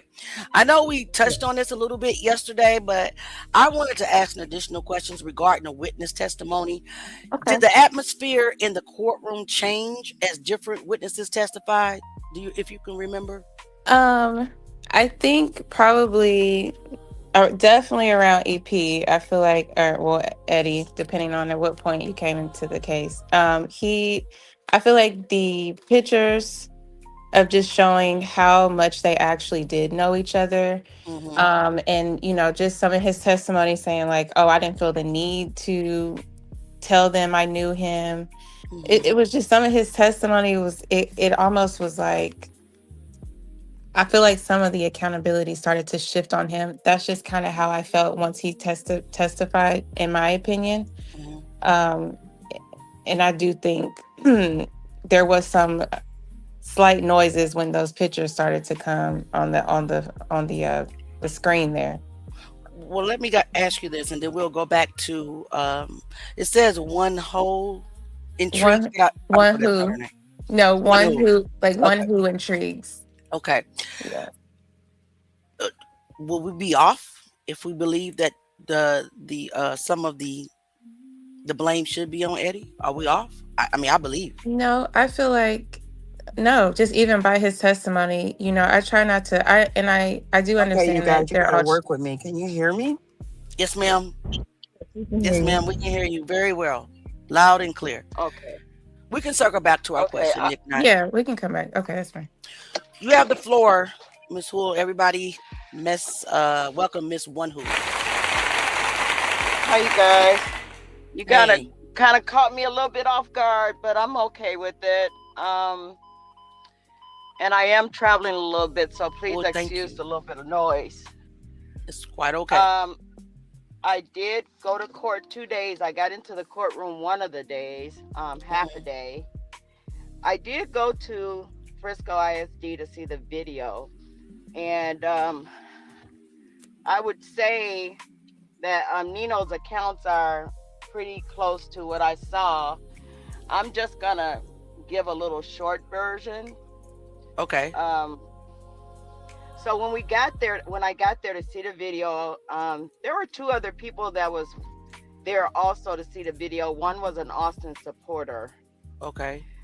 So they took us into this room. You have to leave your purse and your phone in a different room, and then go into the room where they have a television screen, and there's a freeze frame of the video that we're going to watch on there.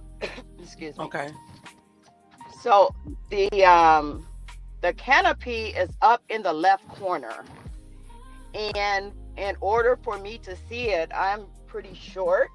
I got really, really close up on the screen so I could be able to see what was going on. Okay. So I noticed we're watching to see the boys come in, and I noticed a group of 6. And the group of 6 is walking, and then I see 2 of them splinter off, and I see the 4 go towards the canopy. Okay. When they get up in the canopy, let me stop right here. When I look at the canopy, even before the boys got there, you can clearly see Karmelo sitting there. I mean, his gray sweatshirt is standing out. You can tell that's him. Okay. So when the boys go into the canopy, they go directly up to him. They do not stop. They do not collect $200. They go straight up to Karmelo. And they're standing there. I can't tell you how long they were standing there, but they stood there for a while. I could only assume that they were having the verbal altercation about get out the tent. And then all of a sudden I see a lot of movement. And my first reaction was they're fighting. Wow. you know, because logically, I know they're not dancing, you know, but the Right. movement gave me the idea that they're fighting. So eventually, I see Karmelo fall back and leave out the back of the tent. He stands up, he looks around, and then he runs diagonally on my right down the bleachers. He falls, and then he quickly gets back up and continue to run. Now, once he fell and got back up, my eyes switched to the other side because I want to see where Hunter and Austin is at. So I can see 3 boys chasing him, and I can see one boy moving down the stairs pretty slow. When the boy that was walking falls, which I assume is Austin, I can see one of the 3 that's chasing Karmelo stop. And when he stops, he turns around, then he walks towards Austin. Now, one of the reasons I wanted to see the video is because, one, I couldn't understand why, if Hunter was next to his brother, why he did not see the poke, the stab. And then number 2, Hunter had made the claim that his brother passed away in his arms. So I wanted to see that part too, which never happened. He never got that close to his brother. There was a young, I now find out that this was a little girl that was in a yellow poncho. They just kind of stood out, so they were noticeable. And I mean, the video is pretty clear. You can see, you know, people on the track. You can see where the parking lot is. You can see buses. So the video that they're showing now, I have come to learn that it is 4 different segments of video. I put it into my video editing because I was trying to blow up the canopy more so I can see more that's going on under there. And each segment, you can tell where the segment begins and it ends. I don't know why they did that. I'm just assuming that's the way they presented it in court. But that's not the entire video. There's about, I would say, minutes out of that video. How many minutes? Can you repeat that? Maybe about You said 5 minutes missing from the video. You're going in. You're kind of going in and out now. I think you might have hit a bad area, but that sounds about right. All right, let's keep going. Your service is bad. Your service is bad. Huh? I was saying your service is bad. She might have just hit a little bad area. Yeah. Yeah, I think she can't hear us telling her that she hit a bad area. Okay. I think, did she freeze? I think she kind of froze. I just hit a little bad. I think okay, I'm gonna sit in my car. Hi, Lena. Thank you so much for being here, dear. We appreciate your presence. Thank you. Thank you. Make sure you hit the subscribe button if you guys want. We're still waiting. We're gonna wait patiently.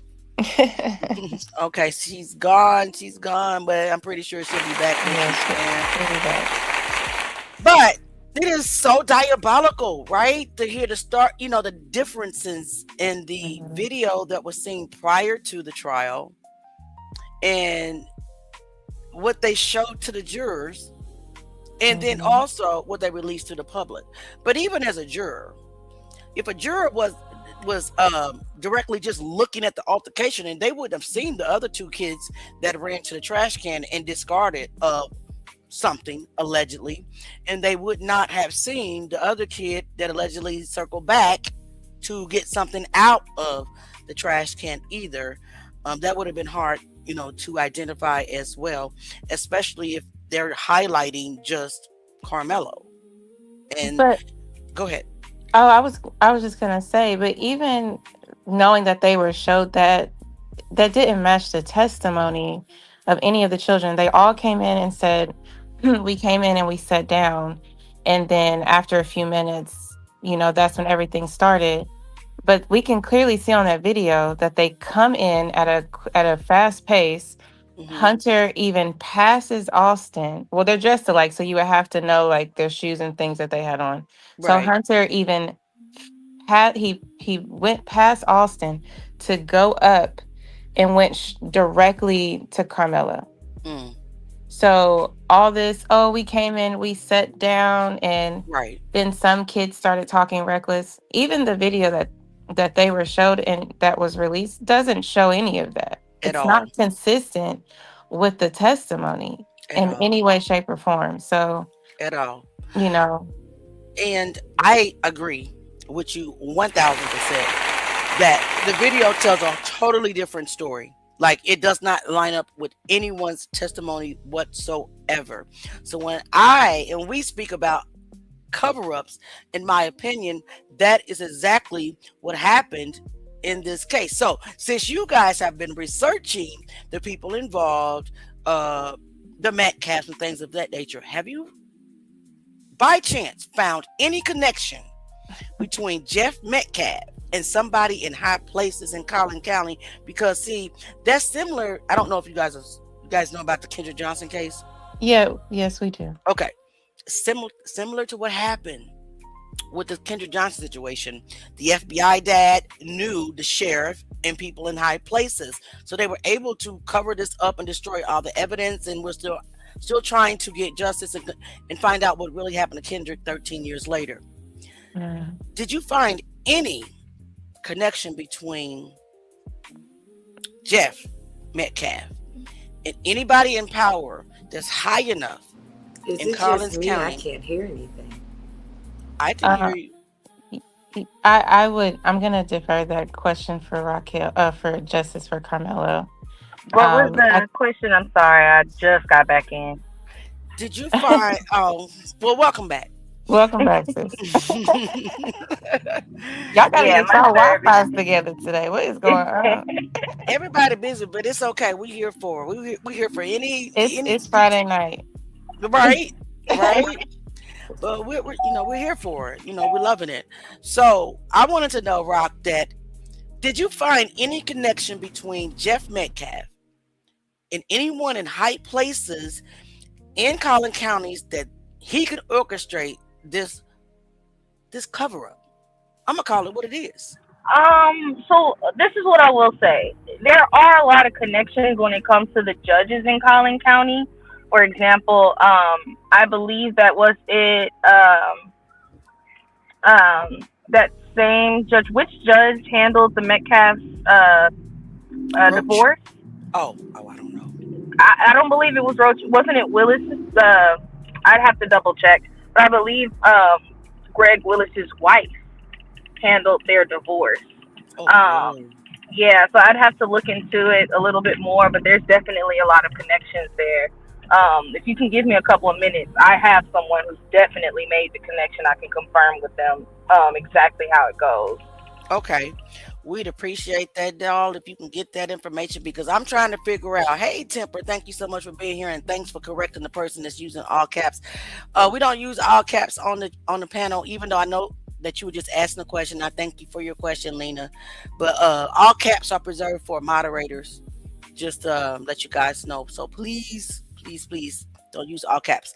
But yes, if you can please find out, man, because he has had to be able to pull this off. They had to know somebody in high places to pull this off, in my opinion. Let me see. I think that we lost a couple. Maybe they had to go. So AO, are you able to chime in yet? Yeah, I'm all here. Right. Let's hear it. I'm here a lot. Well, like I said, we've been on this case from pretty much the very beginning of it. And let me just say the least, I think what people have witnessed at the conclusion of this trial is kind of what we've been trying to avoid and advocating and speaking out on it. One of the things that, you know, and just building off the conversation that you and Rock was just having, it's apparent that there's some level of connection or motive, right? Even if it is independent efforts, you know what I mean? They just somehow all tend to point to making sure that Karmelo Anthony got wrongfully convicted. But this case was rigged from the beginning. I've been on this case again from the beginning. I've been going to Dallas or the Frisco area since October 2025, after talking about the case for so long. And what I've just noticed was that the fix when you look at the interviews of F and they were trying to local news, right? The jury pool will be right. Hey, yo, you're kind of going in and out. You probably hit a bad area. Uh-oh. Now I can't hear you at all, Can you hear me now? Yes. I think we lost him. He's here now. We lost somebody else. We lost Lena. Can you hear me? Okay. She'll be back. We can hear you, Ayo. Okay. Start Can y'all hear up me? a little bit. Yes. Just wanna make sure I'm still Can you here. Can you back up just a little bit, because you hit like a bad area and you were going in and out and we didn't catch what you were saying. Ayo. Okay, so we're losing a lot of people. Yeah, I'm like, what is happening? We're playing drop seat right now. I don't know what's going on. But okay, so we have just Rock back. Okay. Ayo, are you there? Okay, so we can't hear Ayo at all. Okay, so we're going to improvise. Okay. All right. He might have to drop out. Ayo, if you can hear me, yeah, he might have to drop out and come back in, because that's what I've been having to do when I can't hear y'all or y'all can't hear me. Can you guys hear me? Yes. Yeah, I can hear you. All right. While we wait on Ayo, I got that information. Okay. So Judge Jill Willis, which is the wife of DA Greg Willis, the DA that was sitting with the Metcalf family, was the original judge for the divorce filing of Megan and Jeff Metcalf. And Paxton, let's see. So also, Ken Paxton is the Attorney General who recently blocked the Frisco ISD video from being viewed by the public just days before Judge Roach released that evidence, quote unquote. And he's married to the Texas State Senator Angela Paxton. Okay, say that name one more time. And Angela, or the Paxtons and the Roaches, are very close friends, lifelong friends. Or actually, Paxton and the Willis family are very close friends. They have pictures of themselves together at pretty private events. Okay. That's diabolical. If you don't mind, when you get a chance, because I didn't get all the names, I'd like to do a little research myself and put them in my inbox after the live or tomorrow. Anytime over the weekend would be good. Yeah, so it seems like Judge John Roach, married to the divorce attorney Laura Roach, who was over their divorce, the Metcalf divorce. Also the judge that presided over Karmelo Anthony's trial, working close with the DA Greg Willis and Ken Paxton. Okay, so there's definitely a connection here with what about the judges and the family. Wow. What about Karmelo's attorney? Was there any connection found in between him and that side? I can't hear you. I can see you talking, but I can't hear you. Is it me or is it? I can hear her. Okay, I can it's me. hear her. Let me come back. Let me come back when you refresh. I'll be back. Okay. So neither one who can't hear either, one who, if you can drop down and come back, I'm not sure what's going on. I can hear everybody. I can hear everybody too. I I can't hear you. I can't hear you. She's muted. She muted herself. Okay, I can hear you, but I hear nobody else. I hear music. Okay, everybody is dropped down, except Nick Nack. Should I go out and come back in? No, they're coming back. They're coming back. But did you Why want to do I finish? see my face in 3 different spots? Oh, that you're up here on 3 times. I only see you once. So it looks like that you have more than one StreamYard open, which may be the reason why you're having a little bit of connection issues. I only have you once on here, but you might want to close the other ones out. So Rock is back. We have lost AO. And now I think we lost one more person. We lost Nino, but Star is also coming up in a few moments. She was in the courtroom, I believe Friday, Monday, and Tuesday. So she'll be able to give some things to testimony, especially early Friday that I wasn't in there for. Okay. Yeah. And there was also something else I wanted to bring to your attention just once we get everybody situated. Okay, no problem. It's Friday night. People are trying to get home. I get it. But while we're waiting, what? Oh, are we on a break? No. It's just that. Can you hear? Can you hear us all? People are reporting. Okay, who is that? I heard Nick Nack. You can hear me? We can hear okay. you. So can you hear Leah? Can you hear me? No. Can you hear me? She said no, I can't hear you. Okay, you might have to come out like I just did. You might have to come back, leave and come back on her. Who is that talking? Star? This is Rock. Oh, wow, you sound so different. Okay, let me go out and I'll come back in. Okay. So, guys, people are reporting the live. Can you please hit the like button? Okay. If you hit the like button, it'll override the reporting that they're doing. So, if you have not liked the live or shared it, please do so that they won't cut us off, because that is their intention. They do not want the world to hear the information that this team is bringing to the Truth Gang into the world. So it's very important that you like the live, and it's very important that you share the live, that other people know that we're here all together collectively trying to talk about the injustice that was given to Karmelo Anthony, and we don't care what these trolls are talking about. They can go to hell expeditiously with no ice water, no air, no nothing, no oxygen, period. Let's go to hell. All right. So right now we have Nick Nack and we have Rock on the panel, and others are waiting to get on stage. So welcome back, One Who. Hi, Starlight. Thank you so much for coming, kicking it with Auntie Leah and the Truth Gang. And we got Nino back in the building, and now we're just missing AO. Everybody, welcome everybody back. Now I'm gonna shut my trap and I'm gonna let y'all do y'all thing. So go. Whoever wants to go, just go. Please. Well, we can start. So I think did you wanna Star, she finish? just came. Star, did you want to kind of give your experience in the courtroom? Can you all hear me? Yes. Yes, we can. All right. Hello, everyone. Hey, gorgeous. Hey, Star.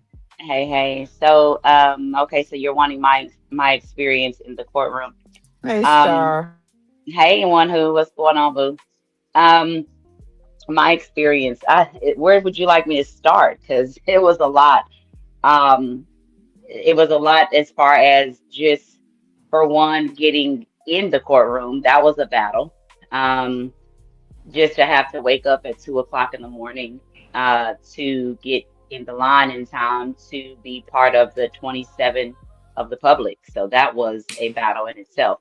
As far as in the courtroom, I had an experience of listening to a lot of, I would say, lies, a lot of inconsistencies from witnesses. I had experience of looking at the jurors and seeing their body language. There were some that were sleeping. We had some that just did not seem to be engaged, maybe like as if they had already kind of made their minds up of what they were going to decide. Um, Wow. they had what my experience of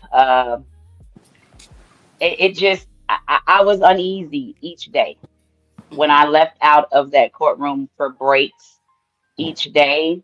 I did not feel good. I did not feel good because I felt as though the defense um, was not fighting hard enough, was not objecting when things needed to be objected to.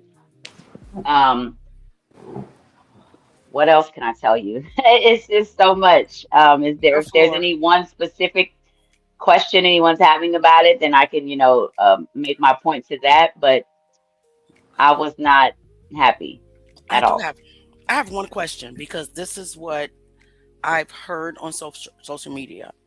Was Jeff in the courtroom leading and guiding the testimonies of the witnesses with head shakes and facial expressions, and was Judge Roach intentionally turned a different way on purpose? Is that true? Like another person or a couple of people in the courtroom said that Jeff allegedly were leading. He was leading the witnesses. I will not speak to anything that I was not privy to or I did not see. Okay. So I did not see that my own personal self. Okay. I did have many days where I did sit behind him, to the a little to the right of him. So he was probably about two seats down, 2 to 3 seats down in front of the row in front of me. But as far as me seeing it myself with my own eyes, I did not see it. Okay. So I Well, can't speak to that. I really appreciate you not, speaking to something that you didn't see. I really appreciate that because what we don't want is people just getting on the bandwagon. You know what I'm saying? Right. Yeah. So we I'm appreciate definitely not a bandwagoner. If I saw something, then I'm gonna speak out. But if I did not see it, then I'm definitely gonna not speak about it. I appreciate that, Star. So let me ask you this. What testimony stood out to you the most and why? I would say Jalen. Is that his name, Nick? That's his name, right? Yeah, Jalen. And he's 18, so Jalen. we can say his name. He is Okay, an I can't adult. say his name. Yeah, Yes, you can say. his testimony to me stood out the most. I mean, he was probably the realest one. He did get caught Oh no, that in was Tion. Are you no thinking about Tion? Tion. Yes, there we go. Yeah, Tion. That's who Tion. I. Yeah, because Yeah, Jalen did Tion was. not do good. Yeah, Yeah, Tion. Tion was the realest, one. He did get caught in a little of his inconsistency towards the end, but for him to say, he knew why Melo was there, and he said he was minding his own business. Literally, those were his exact words. Wow. And he did say, I didn't have a problem with him being there because I knew why he was there, What did he say? Why he was there? because Yeah, EP invited him and he and knew it it was was raining. raining. It was Yeah, raining. So he knew, he was like, I knew why he was there. I didn't have a problem with him being under the tent. Um, and I also liked that he did say that everyone was standing. And he did say that I told Austin not to touch him because when Austin said you don't have anything in that bag, you from Frisco. And he said, I told him, don't touch him. Right. So he was for me, he stood out to me out of all the other witnesses. So He stood out. we heard nothing about his testimony. Can you kind of like sum up his testimony, because they're not talking about his testimony, because his testimony apparently it's not going with the narrative that they're wanting the world to believe. So if you don't mind, if you can kind of elaborate a little bit. I honestly, I can just kind of go off of a couple of things off the top of my head that I can remember, which were some of the things that I just spoke on. Unfortunately, I am out of town. Okay. And my notes are not here with me. My notes are at home. Okay. I So was gonna say I can jump in if you need me to start. I yeah, keep to help keep refresh my my. memory, that I would got be you. good, Nick. Yeah. So I'm a still lot here, of guys. okay. So mainly his testimony, he did get a little. He said Austin wasn't under the tent or Hunter. That's what he said at first. He and then he said he turned around and he saw Mello. He saw Mello walk down to sit down after the rain started.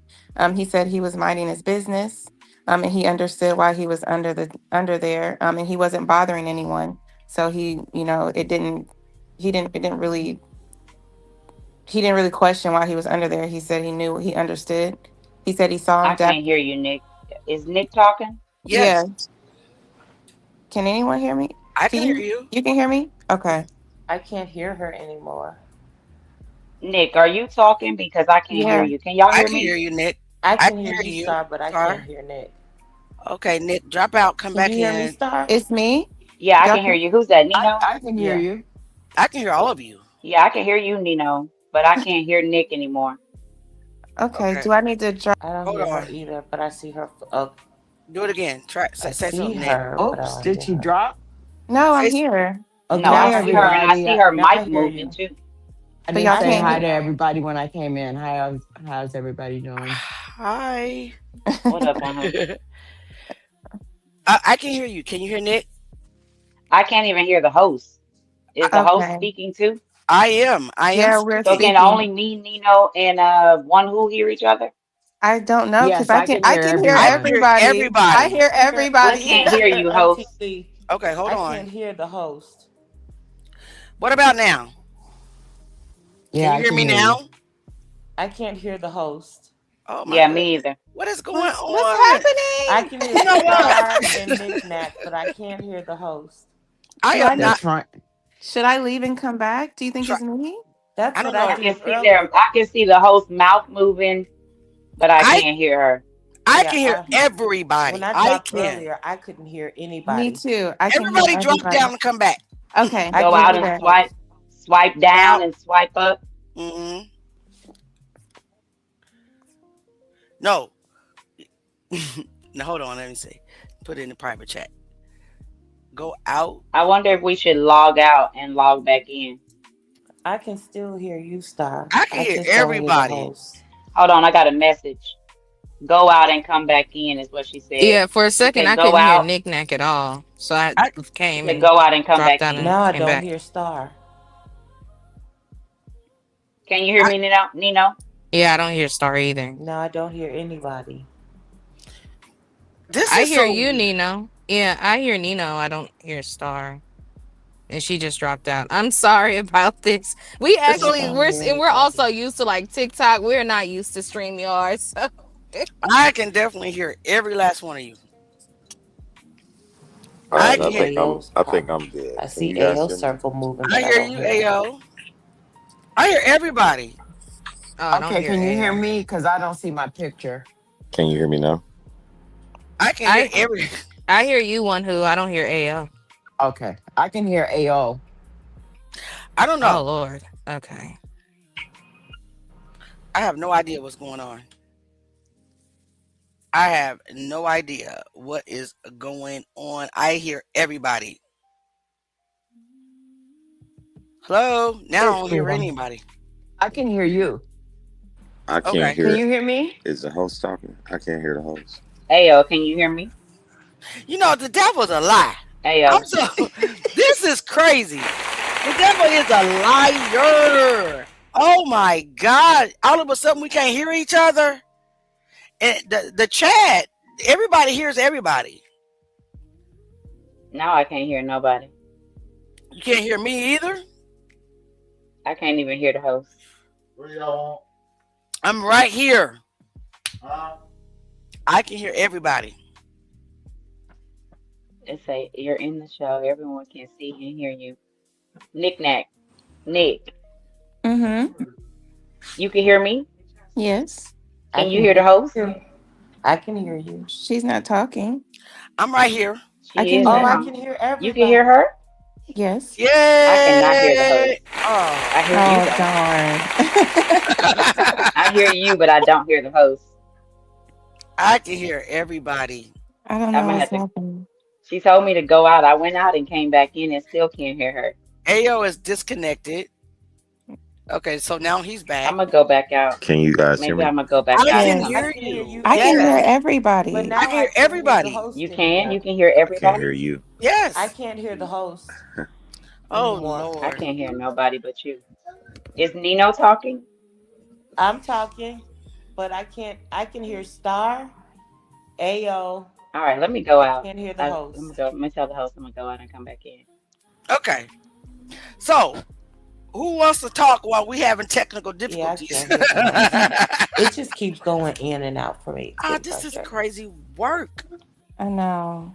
It's the devil. But the devil can't win, won't win Won't win. Okay. at all. At all. Well, I can, you know what? Can you hear me? I can hear you. Okay, well, I'll go ahead and finish up what I was saying about his testimony. Okay. And then I guess we can try to get everyone else in. Okay. As I get done. Okay. So what was I saying? So he said he understood why he was under there. He said he wasn't really bothering anyone. He saw him dap up Eddie. He say he heard him say, now this is on direct, by the way. He said he did hear him say, touch me and see what happens. He said Austin was already up, and he said he told Austin not to touch him because he did believe he had something. He said, I do believe him. He also said he couldn't remember if there was any cursing. This is where he kind of, on direct, he was a little, I don't know. So he said there wasn't a lot of, he doesn't remember if there was cursing. He said Austin was moving Melo's shoulder. Okay. And then, he saw, and then there was a poke, or there was the stab. And he said he was in disbelief. He said he thought Austin was trying to be nice, but Karmelo wasn't listening. He said Austin didn't seem like he wanted to fight.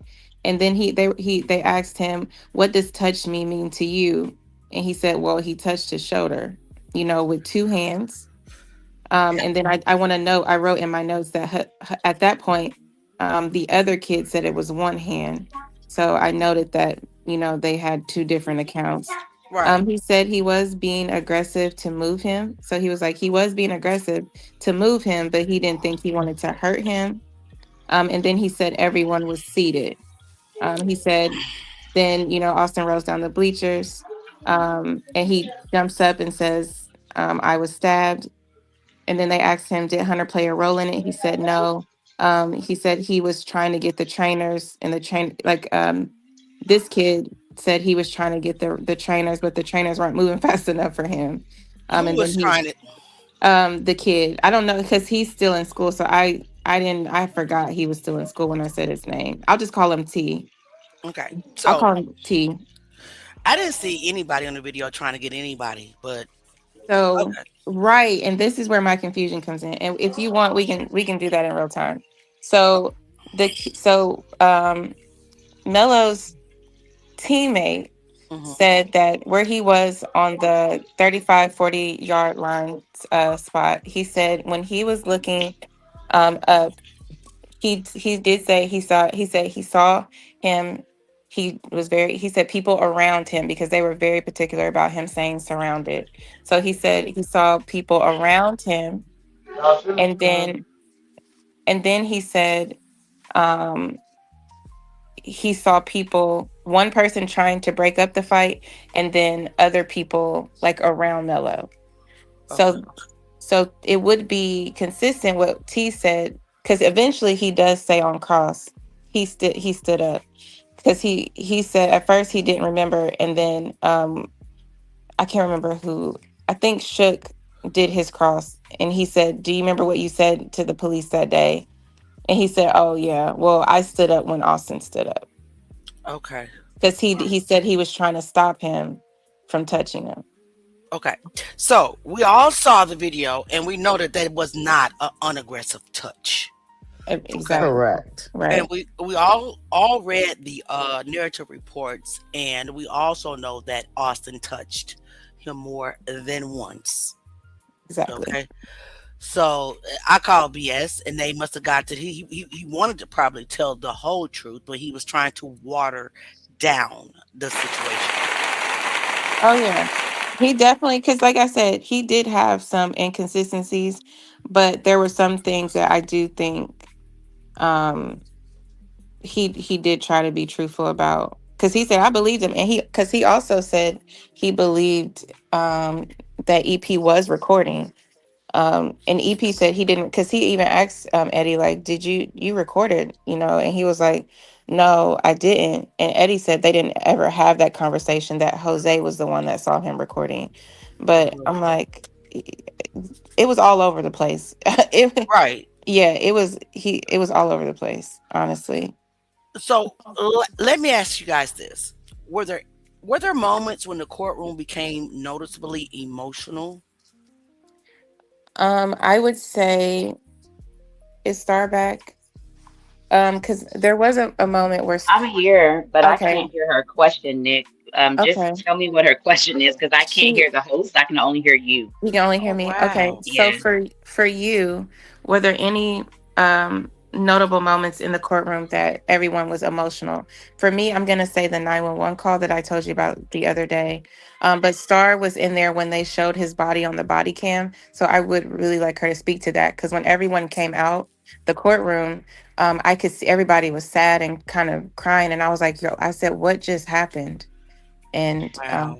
and then she was like, they showed his body, they were only supposed to show the knife of Right. how the officer found the knife, but they end up showing Austin's body. So Well, they Star, showed the whole body cam. yeah, I was gonna say, Yeah. Star, did you want to, can you hear me? Yeah, I can hear you. I Okay. don't know if everyone can hear me or just you can hear me. Can the host hear me? Ask the host, I, can she hear me? I can hear her. We can hear you. We can hear you. Okay, okay. Yes, so I was in the courtroom for the body cam of one of the officers. It was the officer who roped off the crime scene. He is also the one who took photos of the knife, and can I say knife on here? Of Yes. the I tool can't hear Star. and the backpack and things like that. And so they started from the very beginning. And with them starting it from the very beginning, you could see all the chaos Let that me was go going look on, on all the Facebook so I can children hear what's going that on. were emotional, and you can hear Hunter in the background. You could hear, this is when we hear Hunter in the background, you can see the jury and the family in front of me begin to wipe tears and sniffles, because Hunter was, eh, he was in agony. He was crying out, and crying out some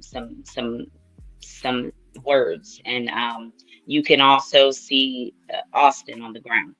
You can Oh, see him being pale and gray. You can see them doing chest compressions on him, and you can see um, coaches and parents around that were praying. You can hear them praying. You can hear them just calling for Hunter to not leave and to stay with them. And so, and again, yes, this video was supposed to be about the poker itself, the tool hmm itself, and they decided to play the entire thing. And so everyone in the courtroom got emotional, including my own self, um, yeah, including other Mellow supporters. It was an yeah. emotional time, experience to have, and they left that for us right before break. Okay. So they basically wanted us to dwell on that right before our 10-minute break. And so yes, when we left out of the courtroom, it was it was heavy. It was very heavy in the courtroom. And so everyone outside of the courtroom could feel it when we left out. But that Okay. was an experience of people, getting emotional. I'm also going to say this, y'all. When they came back, when the jury came in to give us the verdict, hmm there was an emotional juror. The very mm first lady, um, the very first YT lady, she sat in the first chair up on the top. And she hmm came in and crying. She had tears in her. She was crying. She had tears all in her eyes. You can see that she was emotional. Um, so Okay. those two moments for me. Okay. Well, if you don't mind, I want to go ahead and play the 911 call that you just spoke about. If you can I tell her can't that. hear her talking, Nick. So if she asks Okay. me a question, let me So know. she was talking about the body cam. The 911 call that I thought was emotional was when Joshua Redmond was on the stand. He's the Liberty coach. He was on the stand kind of describing his efforts to save um, Austin's life. They played the one from Rob there, that 911 call. So I'm not sure which one, because I know there was two. I think I two got two. students called. There were two. Yeah. Okay. I got both of I them. thought it was two. Okay. I'm gonna play just one of them. Hopefully, this is the right one. Hold on 1 second. Okay. You'll be able to tell because one is a kid and one's an adult. 911, what is the location of the emergency? Hi, we're at Kuykendall Stadium. Is that it? No, that's the kid. Okay, let me get this one off. No clue. Hold on a second. But you need to send an ambulance. All right, hold on a second. I'm gonna try to plot. Let me see. I know which one it is then. Because I think two kids called. Two kids and one adult. I need paramedics at Kuykendall Stadium right away. Okay, what's going on? Yeah, this is. I have an athlete that was stabbed. He was stabbed? Yes. Okay, where's the person who stabbed him? I don't know. Okay, where in the stadium is he? We are on the visitor side bleachers. We have Army veteran that's trying to keep compression on the wound. Okay. Are you with him now? He is laying here. How old is he? Starting to go unconscious. How old is he? High school age, so maybe 15, 16, 17. Okay. Is he awake? No, he's going unconscious. Okay. Is he breathing? Not right now. Breathing. No, he's not. He's not breathing at all? No. Okay. Where was he stabbed at? In the chest. Okay. I've got them coming, okay? Stay on the phone with me, all right? Okay. Is the assailant still nearby? Okay, I'm here. Is the assailant still nearby? Stay with me, Austin. Come on. Every once in a while, there's a blanket. He's here. Come on. I'm going to keep you with me, okay, until they're with you. Is he breathing still? He's trying, yeah. We're doing compressions and giving him mouth-to-mouth. Okay. Come on. Hey, they're doing CPR on him. Fight through. Okay, just keep going, okay? Yes, ma'am. The medics are coming as fast as they can. Just keep me updated, okay? Come on. Yes, ma'am. Fight through, baby. Fight through, Austin. Deep breath.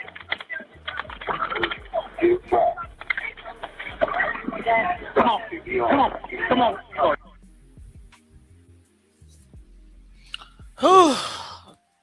Yeah. So you have that, and you have the family crying as this is playing, and then you have him on the stand, and they're asking him like, "Do you feel like you did everything you could to save his life?" And he's like, "Yeah, I did." I'm gonna say this, that this whole situation just breaks my heart. And the fact that the trolls, they are making a joke out of this kid's death. Really, they don't really realize it when they come into this chat talking about Watermelon Felon and Karmelo, he's doing time, and throwing all these racist remarks to get a reaction out of us, that we can't even feel the pain of losing a 17-year-old child at school, because they are so hyper focused on making this 17-year-old black child suffer for the act of defending himself, that we can't even mourn the fact that Austin lost his life because Jeff Metcalf and his mama didn't teach these kids not to put their damn hands on somebody else's kid. It breaks my heart that Austin's died, but there's a lesson in this whole situation that this whole troll forum is trying to deflect from. And that is, teach your kids not to bully, teach your kids not to walk up on somebody who said, "Don't walk up on me, don't touch me." to believe if somebody said that they have something, leave me alone, because we don't know what Karmelo went through. We don't know who was bullying him. We don't know that, right? All he know is there's multiple kids surrounding him and threatening him, period, point blank. But he warned them more than once. But all these trolls want to do is say he's a thug, which we know he's not. He's a murderer, which we know he's not. They're deflecting from the real issue at hand, which is don't bully. I'm sorry, guys. I know it's getting late. It's getting late for us. It's okay. Yeah, 'Cause it's 10 my time, but it's Fridays. I'm okay. It's Okay, so let's keep going. Anybody else want to say anything real quick? Can they hear me? Can you Yeah, guys I hear don't me? know. if she Yeah. has to, can you hear me, Okay, Nick? because I can't hear Yeah. nobody but you Okay, and if she the asks me a host. question, just you ask it to me, please, because I Okay. can't hear. And I can I hear can only hear AO. you. I Okay. can't hear nobody else. Not one who, not AO, nobody. Okay. Let's give AO the floor. Mediator. Ayo. Uh-oh. Uh-oh. Ayo, are you there? Okay, there he Can goes. you guys hear me? I hear you. We Oh, can I hear can you. hear AO. I can hear him. It's just the host I can't Ayo, hear. are you there? Okay. Oh, well, I Can can't you hear guys him hear no me? more. But okay. Yeah, I can hear you, AO. I'm good. So I got you streaming from I was trying to find the host on yeah. I'm sorry. All right. As long as Facebook you so I guys can can hear hear. me, that's cool. I'm on a little bit of a delay. I haven't figured out how to get in real time, but yeah, we've been following this case for a minute. I think there's a lot of questionable things um, in regards there too. First and foremost, we don't believe that he was tried fairly. Right. I think my position has been that Carmelo should have never been indicted in the first place. I agree. And this is just my personal opinion. No, I agree I with don't express anybody else's opinion but mine. And so I don't believe that Carmelo should have been indicted in the first place. I think that if the state wished to um, seek any kind of criminal, charges, it should have probably started off with criminal negligence if they even Yeah. had a shot, right? Right. But we were there every day, and after advocating for over a year, year plus, man, and keeping this story alive on social media, I don't think that we seen anything presented by the state that we weren't already prepared for and arguing. I think that now that it's kind of come out to the public, it's just kind of caught some traction, and we're thankful for people like you that have caught wind of it and trying to keep the narrative alive. Um, I think Nick Nack and Star and One Who, Nino, Raquel, I don't know if she's still here or not.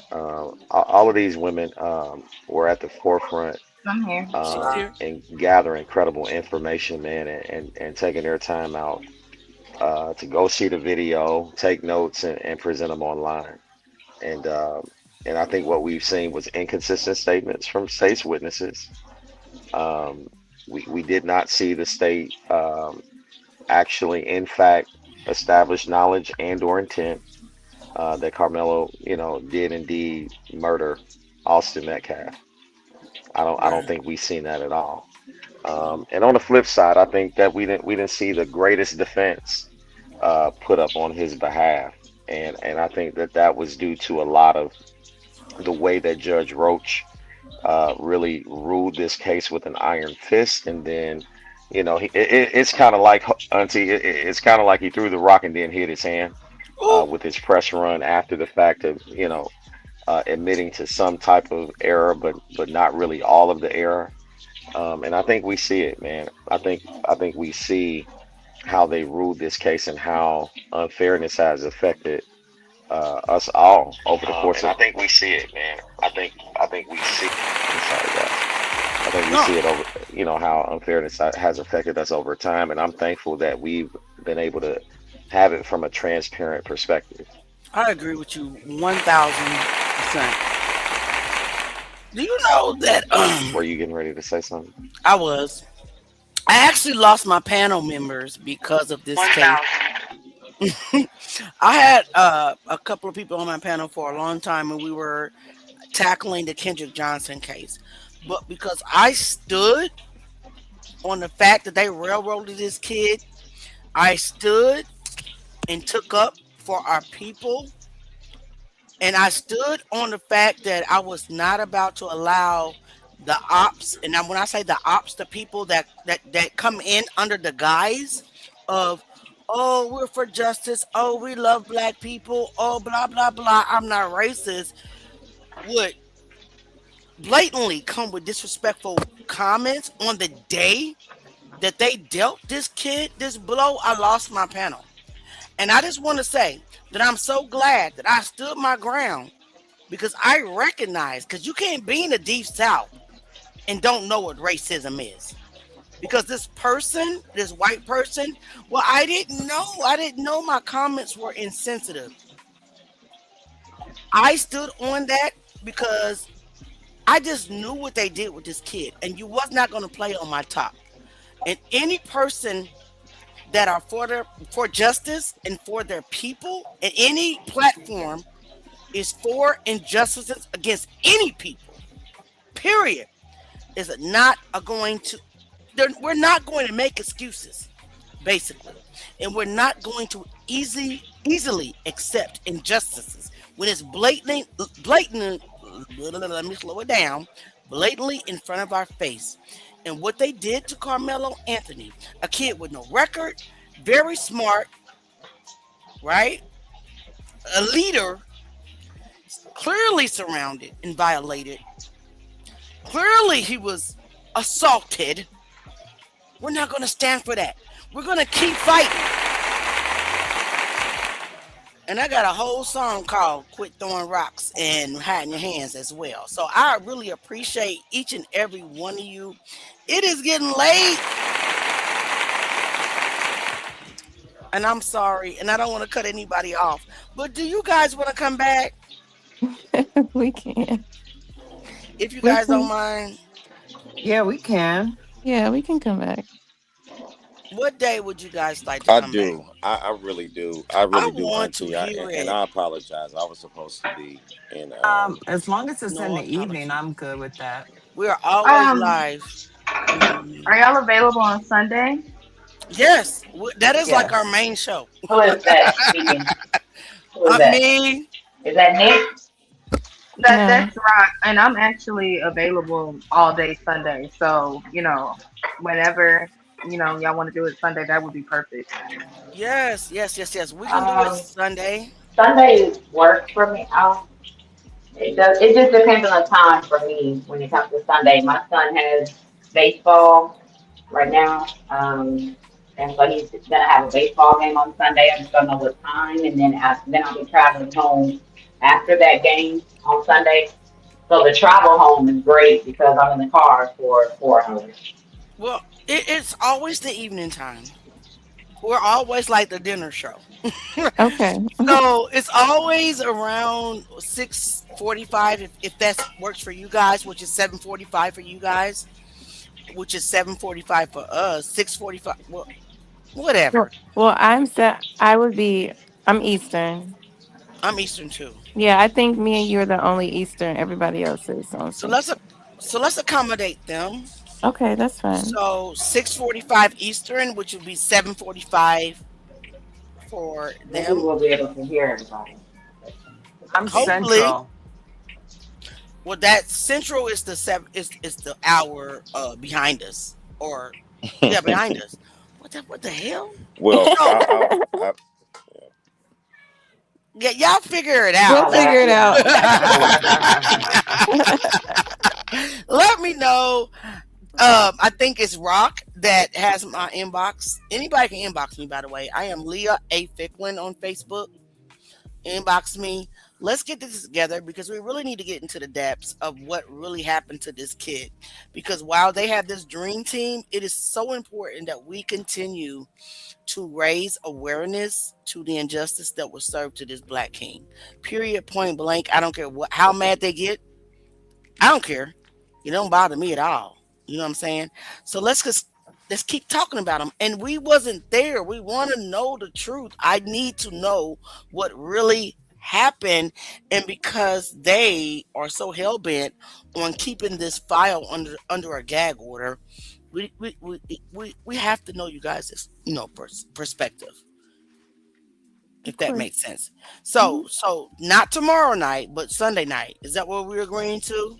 Yes, Sunday, 7:45 our time, right? Yeah. Okay. Yep. Let's get a thumbs up from everybody else if we can. Yeah, it's good for me. Okay. You said it's at 7, so that would be 6 my time. I believe so. So, okay. So what we'll do, we'll coordinate it with Rock. I think you're the one in my inbox, right, Rock? Rock. Yes, she is. Yeah, could you give me your name on Facebook? Yeah, Leah, Leah, middle initials A. Last name is Ficklin, F with an I. I mean F with an F. ICKLIN is in Nancy. Leah A. Ficklin. And I think that Rock was going to get me some more videos that we can display on our next live. We really appreciate you guys. You have no idea how much the Truth Gang really appreciate you guys. We thank you guys so much for coming, and we really hope that you guys come back. We will be back, hopefully with better Wi-Fi. Yeah. Service. It's all good. So we're about to end, guys, and we're going to end with stop throwing rocks and hiding your hands. Period. Because we're sick of it. Absolutely. We love y'all. Thank you. We'll see y'all soon. Thank you. You throw rocks, then you hide your hands. Say you real, I don't understand. Drop Truth Gang in the comments on your way out. We'll see y'all in 2 days. Truth Gang know who you really is. I done felt pain, I done seen it all. People throw dirt, wanna see you fall. But what's done in dark gon' hit that wall. Truth gon' rise, yeah, standing tall. Yeah, I kept it solid, I stayed the same. You changed up quick, can't say the same. I seen the envy behind that smile. It was love at first, then it turned to vow. You threw them stones, try to play it cool, but truth don't sleep, it don't follow rules. I felt the shift, I peeped the vibe. You can't fake real, you can't outrun lies. I gave my trust, you played your role. Whole time you was digging holes, but I ain't fall, I stood 10 toes. Truth game strong, yeah, that's how it goes. You throw rocks, then you hide your hands. Say you real, I don't understand. Truth Gang, baby. But you switching plans. Truth Gang know who you really is. I done seen fakes and family quick. Heard whisper floating, they all in the mix. You said my name, but not with respect. Tryna tear down what you can't neglect. I stay quiet, I let it breathe. Truth reveal what you can't deceive. You play both sides, thought it was smart, but guilt gon' eat at a hidden heart. I don't do clout, I don't do lies. Truth Gang moving with open eyes. We don't guess, yeah, we verify. Every false move get magnified. I see through you, I see through you.